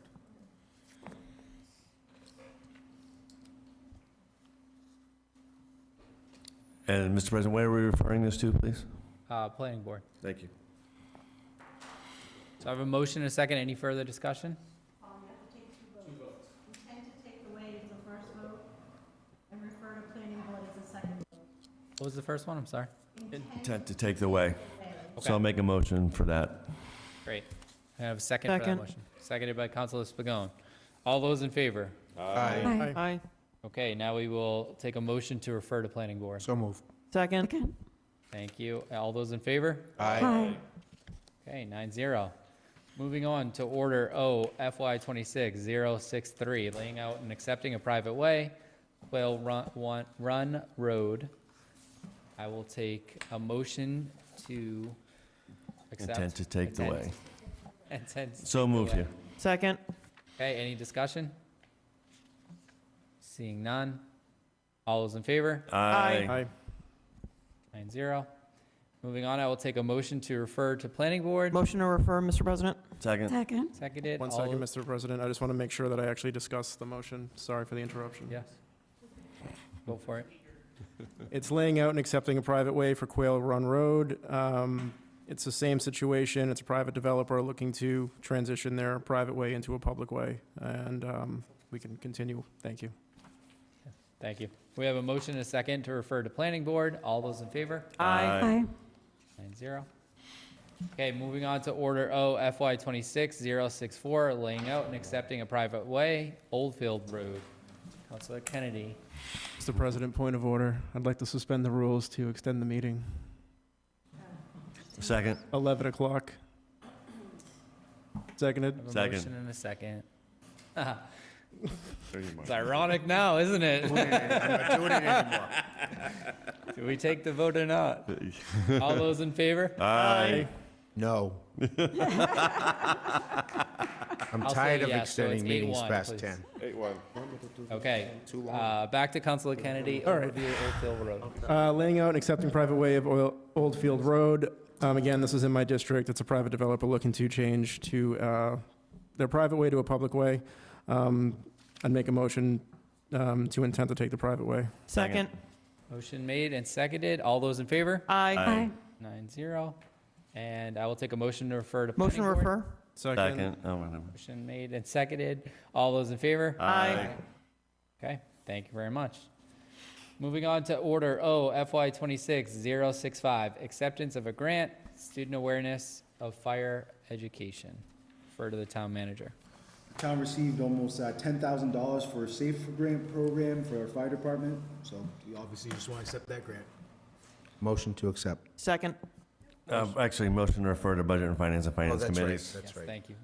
Motion made. Point of order, we had a motion made and seconded, so it should probably be rescinded, just for order. Yes. I'll rescind my second. We're rescinded. Rescinded. Yeah. Would anybody like to remake that motion? Motion to refer to Budget and Finance? Second. And Finance, yes, second. Motion made by Councilor Spigot, seconded by Councilor Perry. All those in favor? Aye. 9-0. Okay, Order O, FY 26-066, transfer order capital leasing obligations. These are leasing obligations that are part of our fiscal year 27 obligations, so we want to obviously secure the funds for these obligations, so normal transfer order. Okay, I will take a motion to refer to Budget and Finance, Finance and Finance Committee. Yep, motion to refer to those following committees, Mr. President. Second. Motion made and a second. Any discussion, comments, questions? All those in favor? Aye. Motion made and passed 9-0. Order O FY 26067, FY 27 water rates. I'll take a motion to refer to Budget and Finance Committee. So moved. Second. Motion made and seconded. All those in favor? Aye. 9-0. Moving on, Order O FY 26068, FY 27 sewer rates. Take a motion to refer to Budget and Finance. Motion to refer? Second. Motion made, Councilor Spigot, seconded by Councilor Hunt. All those in favor? Aye. 9-0. Order O FY 26069, Bridgewater Police Relief Association, collective bargaining agreement contract. I'll refer to the town manager. For council members, we did approve retro payments regarding the collective bargaining agreement we settled. This is one little portion that wasn't calculated in that figure, so we just want to make sure we provide that retro fund. Take a motion to refer to Budget and Finance Committee. So moved. Second. Motion made by Councilor Spigot, seconded by Councilor Hunt. Any discussion, questions? Nope. All those in favor of sending it? Aye. 9-0. Moving on to Order O FY 26070, rescind Plymouth Street Wells Project Loan Order. Refer to the town manager. So this order rescinds a previous loan authorization. There's obviously a new loan order that is your next order that you're considering, but we want to make sure that we went to bond council and got language, but also updated the project that we're working on. So you'll consider that in the next loan order. Take a motion to refer to Budget and Finance Committee. So moved. Second. Made by Councilor Lindy, seconded by Councilor Spigot. Any discussion, questions? All those in favor? Aye. Okay. Order O FY 26071, loan order, water systems improvement. I will refer to the town manager. I'm going to try and move quickly through this. I'm going to take a little bit more time on this loan order. If you compare this loan order from the previous loan order, it was $7.4 million. We're proceeding with an $8.5 million loan order, and the reason why is this. One, the Plymouth Street Well project, as I mentioned before, is about $6.1 million. Provide that budget for that project when we have Apex come in. We did receive a $2 million grant for that. So we're accounting for the rest of the funds necessary to complete that project. But in addition to that, we're looking at doing some additional work. For example, the water main, we've had a few water main breaks on Main Street. So we're looking to replace that water main. In addition to that, I know you have a resolution regarding alternative water sources, which we've, as I've mentioned several times, our water updates, we are doing that work now. But one of the considerations is Vernon Street. So we're allocating some additional funds to look at the development of Vernon Street wells. So that's why you see that little bit of increase in comparison to the previous loan order, but it's to make sure that we're investing in those water infrastructure improvements that we've been talking about and that are necessary. Yeah. Okay, I will take a motion to refer to Budget and Finance Committee. Motion, so moved? Second. Motion made by Councilor Spigot, seconded by Councilor Hunt. Any discussion, questions? Okay, all those in favor? Aye. 9-0. Moving on, Resolution R FY 26015, exploration of additional water sources, supply sources. This is my resolution. I just wanted to put something together for the council to look at and begin the conversation together as a council in public about what it looks like for our additional water supply sources so that we could start having the conversation so that folks understand what we're doing is great and we've made incredible progress over the last 8 months, but we still have a long road ahead. And so I'm hoping that the council can weigh in and have that conversation. And we can do that if we retain this at the town council at the next meeting. Motion to keep it at the council level. Second.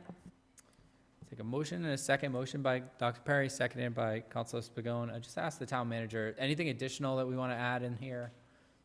Anything that will help us set us up for this conversation to prepare for next time? No, I think obviously having these conversations about our water system and the improvements that we need to do. We've had presentations from Apex, from myself, from Bill, that we are looking at alternative water sources. We've highlighted, for example, 3 opportunities. Other sites, we've looked at, the Dighton Aquarium plant potentially in partnership with the Brockton, the community of Brockton, as well as the Vernon Street wells. And exactly what we said we would be willing to do and what we would present to the council is exactly what we are doing. So we are doing a lot of good work there, and I look forward to continuing to collaborate with the council and the community to resolve this, to continue to make improvements and progress with our water infrastructure. Any questions from councilors? Council Lindy? Not a question. I want to thank you for doing this. Council. Yes, I just have a question. You say that there was 3 alternative water sources that you were investigating. Could you tell us what they might be? Yeah, if Councilor Ellenberg remembers when Apex came and gave their presentation, part of that presentation highlighted Vernon Street wells, for example, highlighted the Aquarium plant, and also any additional land sites or opportunities for well development. So that would be that third option. If I may continue, the third option, have we specifically looked at Lincoln Andrews land? And are we going to be drilling there in the future, do you think? No, we won't be drilling there. We don't own that property. So no to that. Well, I think we have to look at all sites potentially. I think we've highlighted, for example, Vernon Street wells. Mass DEP has already approved that well site. So in terms of order of operations, I think I've been, pretty transparent. You probably need to look at your infrastructure that you've already had Mass DEP approval upon. You already have the land.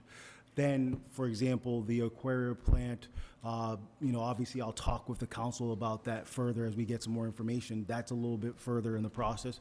And then, you have Apex, you have them as a consultant, and they can give you updates and suggestions about any other third-party sites. yes. I'm not going to get into the details of it in tonight's meeting. That's fine. As you and I have discussed, I have concerns with signing up with Aquaria. I don't have a problem with the desalinization part, but the management, we would end up in a regional system. And how are regional systems doing for our town so far? Anyway, we would be in a situation where Brockton would probably be the dominant city, and we would have a minority voice in a desalinization situation. Now, Middleborough happens to have something which is called like Mizoon or Mazurka or something, another land that they have as an aquifer, which they have as their backup system. They're not using it presently. As I see it, Lincoln Andrews land is on the opposite side of the Taunton River and could be an excellent source for a backup water source for the town in the long run. And I would hope, according to this exploration of additional water supply sources, that it will include Lincoln Andrews land. Council Ellenberg, I'll just say too, to follow up on what you had just said, the resolution requests that the town manager put together a report of all options so that the council can review and discuss those. And so I hope that when the town manager comes back with that report outlined, that we're able to have those further deeper conversations. Yes, and like you had hopefully just those mentioned. things will be included in the discussion. Yes. Any other questions, comments? Yes, Mr. President. While we're on the topic and just discussing the item of Apex having done their studies and whatnot, does this resolution holistically cover that as part of what the town manager will report back to us? Because I feel like that is something that maybe we should have more specificity in the resolution to include all study information and all data provided to the town so the town can make a more informed decision based upon the report from the town manager, but also to balance that with the information that we got from Apex to also include them coming back before us at some point to help us make a more informed decision at the end of it. Yeah, I mean, I'm open to, if you would like to be as specific as putting an amendment in here. One, it's a resolution, so no matter what we put in here, we're really making a request. But I would also say you're probably going to have better results just talking one-on-one with the town manager about what you'd like to see in the report. think would be better. Councilor Trocchio. I'd just like to say, I think this is a really good step in the right direction. I think this resolution looks pretty good the way it sits. I think it gives our overall intent. I think it allows us to really explore all the options on the table, brings as much information as possible to us that we can discuss in public with everybody to see. I like this resolution. I like it how it sits right now. Councilor Landy. I'm just going to echo the comments that Tim just made, but I definitely want, if Apex comes back here, to speak in plain English so we can all understand what they're talking about, because they're a highly qualified company, but they weren't able to present to us and the public. I'm not an expert on that by any means. Councilor Kennedy. Thanks for putting it together. I'd recommend if anyone has any suggestions that may be lengthy, please email them to President Murphy. This is the first reading, so we'll have another opportunity to talk on it. And I'm going to move to call the question because this has taken a while. Yes. Okay, we have to take a vote now to call the question. It has to be 2/3 vote, so motion made. Call question. We don't I'll need a second second. it. We don't need a second, I believe, on a call, right? Yeah. Just. So I'll take the vote. All those in favor of calling the question? Aye. 9-0. Okay, and now we will go to a voice vote to retain this resolution at the town council level. All those in favor? Aye. 9-0. Okay, thank you all. Moving on to citizen comments. Due to Massachusetts open meeting law requirements, discussions will not take place at public comment periods. Anyone may comment at this time for up to 3 minutes. Comments and/or inquiries should be made in a respectful manner and not cast aspirations on individual council members or the council as a whole.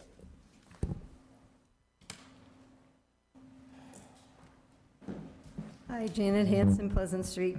Just to get back to the vacancies for the committees, not to beat a dead horse, but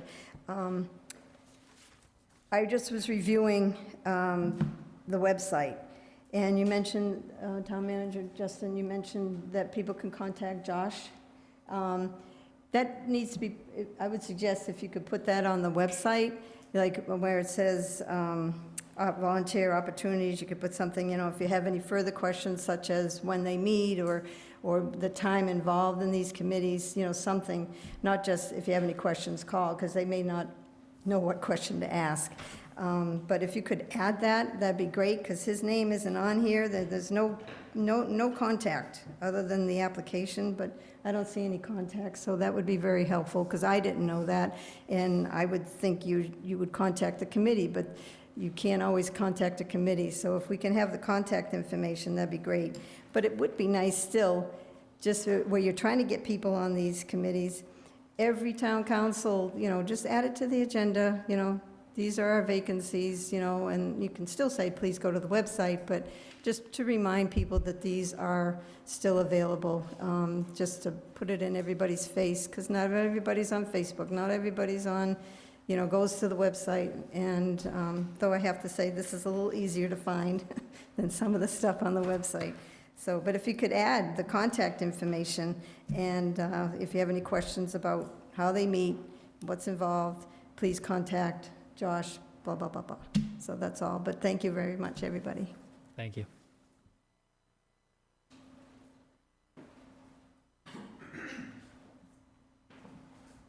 Carlton Hunt, Austin Street, CPC Vice Chair. Thank you for moving forward on the second citizen at large. Appreciate it. We look forward to the advertisement and getting somebody else in there. Thank you. Thank you for the grant knowledge. CPC meets a week from tomorrow night. If you can work with the town manager to get a request for funding to match the grant, we'd appreciate that. We don't have any idea what it is, but we can move it forward quickly. Thank you.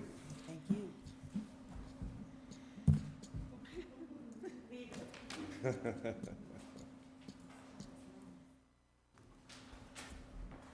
Seeing.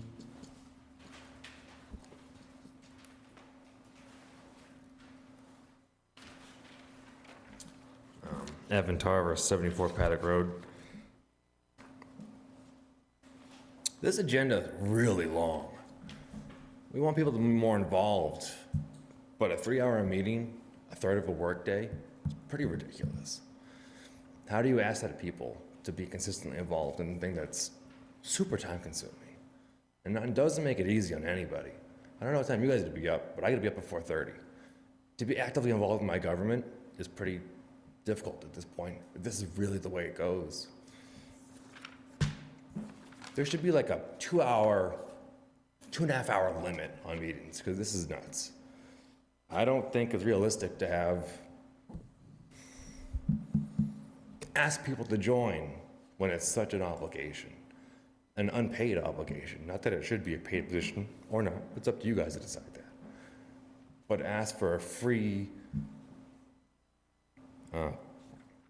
basically free labor, to not have compensated for some way.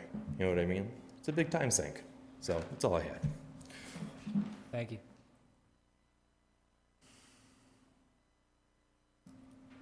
Okay, if there are no more comments from the public, we will move into councilor comments, and I will start with Councilor McGrath.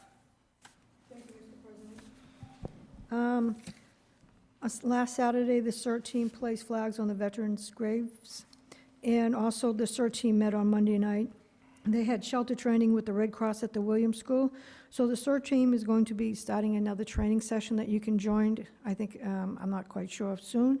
And the fire department is utilizing us further and further, so we're getting a lot more training. So if you have kids, at least I think 18, maybe younger, or if you want to do it yourself, it's definitely worth it. Thank you. Councilor Lindy? I just wanted to let the council know, and I'm not going to disclose the name yet, but last night at the Friends of the Library general meeting, we had a citizen that came and gave us $1,000 to the Friends of the Library. He wanted that money to go to keeping the library open on Friday and Saturday. He wanted it to go to staffing. We can't do that, I don't believe, and we told him that, but he wants to step up to the plate and ask another 59 residents to give $1,000 to get that $60,000 to open the library. I told everybody I'm going to talk about the library at every meeting or every other meeting. I think it is unfortunately an injustice to the taxpayers of this town to close that library, to jeopardize $80,000 when we can spend $60,000 to keep it. And I think we can find it someplace within our reserves that we talked about. I know wasn't a popular issue in the last council, but I think the taxpayers are not getting their money's worth on Saturday.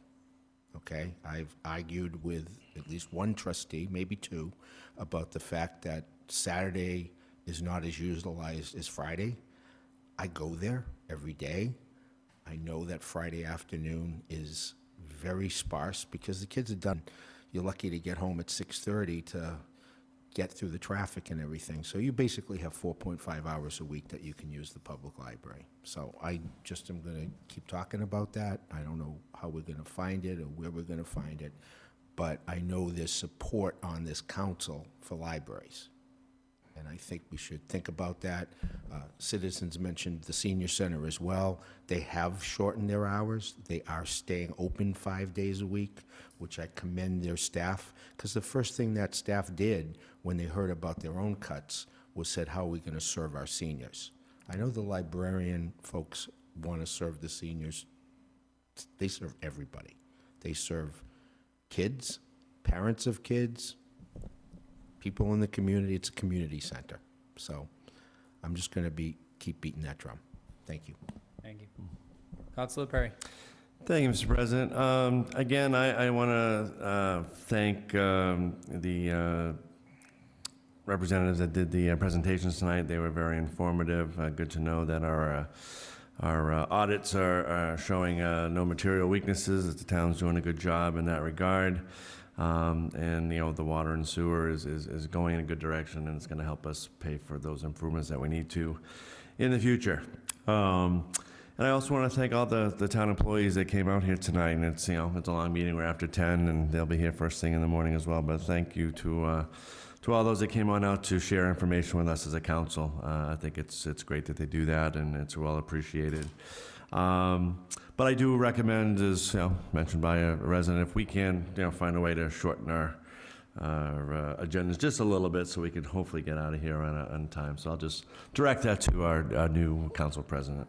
And then finally, obviously with Memorial Day weekend coming up here, I want to wish everyone a very safe and happy Memorial Day weekend, and hope everyone comes on out for the parade, and then hopefully all our council members can attend and all march up to the common for the ceremonies that take place up there each year. And that's all I got. Thank you. Councilor Trocchio. Thank you very much. Is it just possible we can get like a one-pager update and just post that at the library or the senior center? I've had people ask me that just don't have Facebook as to like what we generally covered here. I don't know if it's like a simple newsletter. I just kind of want to put that out there and see if it's could be a potential achievable goal in the near future. But that's really all I got. Thank you. Councilor Hunt. I don't think I have anything really very serious to say, except it was a good meeting. I'm sorry it's so long. I get tired too. So, but there are things we have to talk about, and we can't just ignore them. So all of you, congratulations on being here and doing good work, and I'll pass it on. Councilor Spagone. I'd actually like to go last, Mr. President, if that's okay. Sure, why not? Councilor Allenberg. Thank you for the residents that came out and all those that were here earlier. To the young gentleman who spoke about how the meetings are so long, I agree. Perhaps we should meet every week if we have this much business in front of us. And second thing I'd like to remind the gentleman is that we, the people, are the government. So thank you for the people coming out, and that's all I have. Do you want to go now, or do you want to wait? I'll wait till Councilor Kennedy. Councilor Kennedy? Thank you for the public for staying here. I concur with a lot of my counselors. I hope everyone enjoys their Memorial Day. All right, thank you, Mr. President. Thank you for letting me speak last. I wanted to just take this time, one, thank the folks that came out tonight. I agree. Our meetings do go long. We need to reconsider how we actually schedule the meetings and structure them to be a little bit more efficient and a little bit more sensitive to the time constraints of those who wish to attend the meetings virtually or in person. I think it's egregious that we go so late when I will say, full disclosure, I was on a committee that I managed to keep the meetings under at least an hour and a half. So let's see if we can try to improve that. But there is something that's been bothering me for the last few days, and I've been contacted by multiple residents in town. I will never call a person a constituent, because I think that's just, it's such a sanitary term. It doesn't really get the point across. The people in this town are my neighbors and my friends. You're my neighbors and my friends. So it bothers me when I hear from a neighbor that wants to be involved in the community, that they're being denigrated in spaces, whether it's in public or in private. People who want to help out the town are trying to do the exact same thing that we as counselors and other boards, committees, and commission members seek to achieve, which is a better government, a better Bridgewater, and a better opportunity for those that come after us. I think it is incumbent upon us to start at the top and encourage a better conversational space to allow people to actually volunteer and do work, but not to have to deal with innuendo, rumor, and hearsay about who they are, how they operate, and how they act. I'll admit, I've actually encountered that in my travels over the last 20 years of public service, and I think it stinks. I hate seeing that someone, might be told that they're a certain type of individual. And I think it does us a disservice. It does a disservice to the government. We want transparency and openness. And I don't think people will volunteer if they feel that there's an atmosphere of, vagueness, no transparency, and the risk that somebody in an office somewhere may make a negative comment about them and it gets out. Which honestly, frankly, from public records requests that I've seen or I've talked to residents in town about, it's a bit egregious. And I think we need to start from the top in a unified effort and say that we're going to work together to ensure that that doesn't happen anymore. Because We answer to the residents of this town, 29,000 some odd residents, and a good chunk of them are registered voters. I think we owe it to them to make the environment of this town more welcoming and more sensitive to their concerns, but also not to go after them because of what they're trying to do to help us out. If anything, they're doing a service to us and they should be commended for what they do. I won't name names because that's not how I operate. But I will tell you right now, I would rather see this town honor those people and respect what they're trying to do and what they're trying to achieve and try to understand what they're trying to achieve so that we can do our jobs better, so that we can actually serve them better. Because government serves the people, not the other way around, Mr. President, and I will leave it there for the night. Thank you. I won't add any additional comments other than the Memorial Day comments that are already made. I would encourage everybody to come out. I know that there's been a great deal of work to go in to celebrate folks during that day. So I think it would be great to see people lining the streets as much as possible and out there for support. And lastly, I'll say just what I said at the beginning of the meeting. I really hope we can encourage folks to participate in government, if not for sitting through 4-hour meetings, if there's a call or an email or an opportunity to meet with a counselor or a board or show up and make a public comment, please do so. Or if you can't, or if you need assistance in doing so, reach out to one of us, because I think all of us can be great resources for helping share your message or get you an opportunity to get involved. And so that's really going to be the goal of my presidency, is to get more folks involved so that we can have a larger amount of voices in the room, and that we're ensuring that we're listening to the people that we represent too. So thank you all for a great meeting again tonight, and I will take a motion to adjourn. Motion to adjourn. Motion by Councilor Spagone, Second. seconded by Councilor Hunt. All those in favor? Aye. Aye. Opposed? Great, we're adjourned. You all complain about staying long, but you all vote for it, so.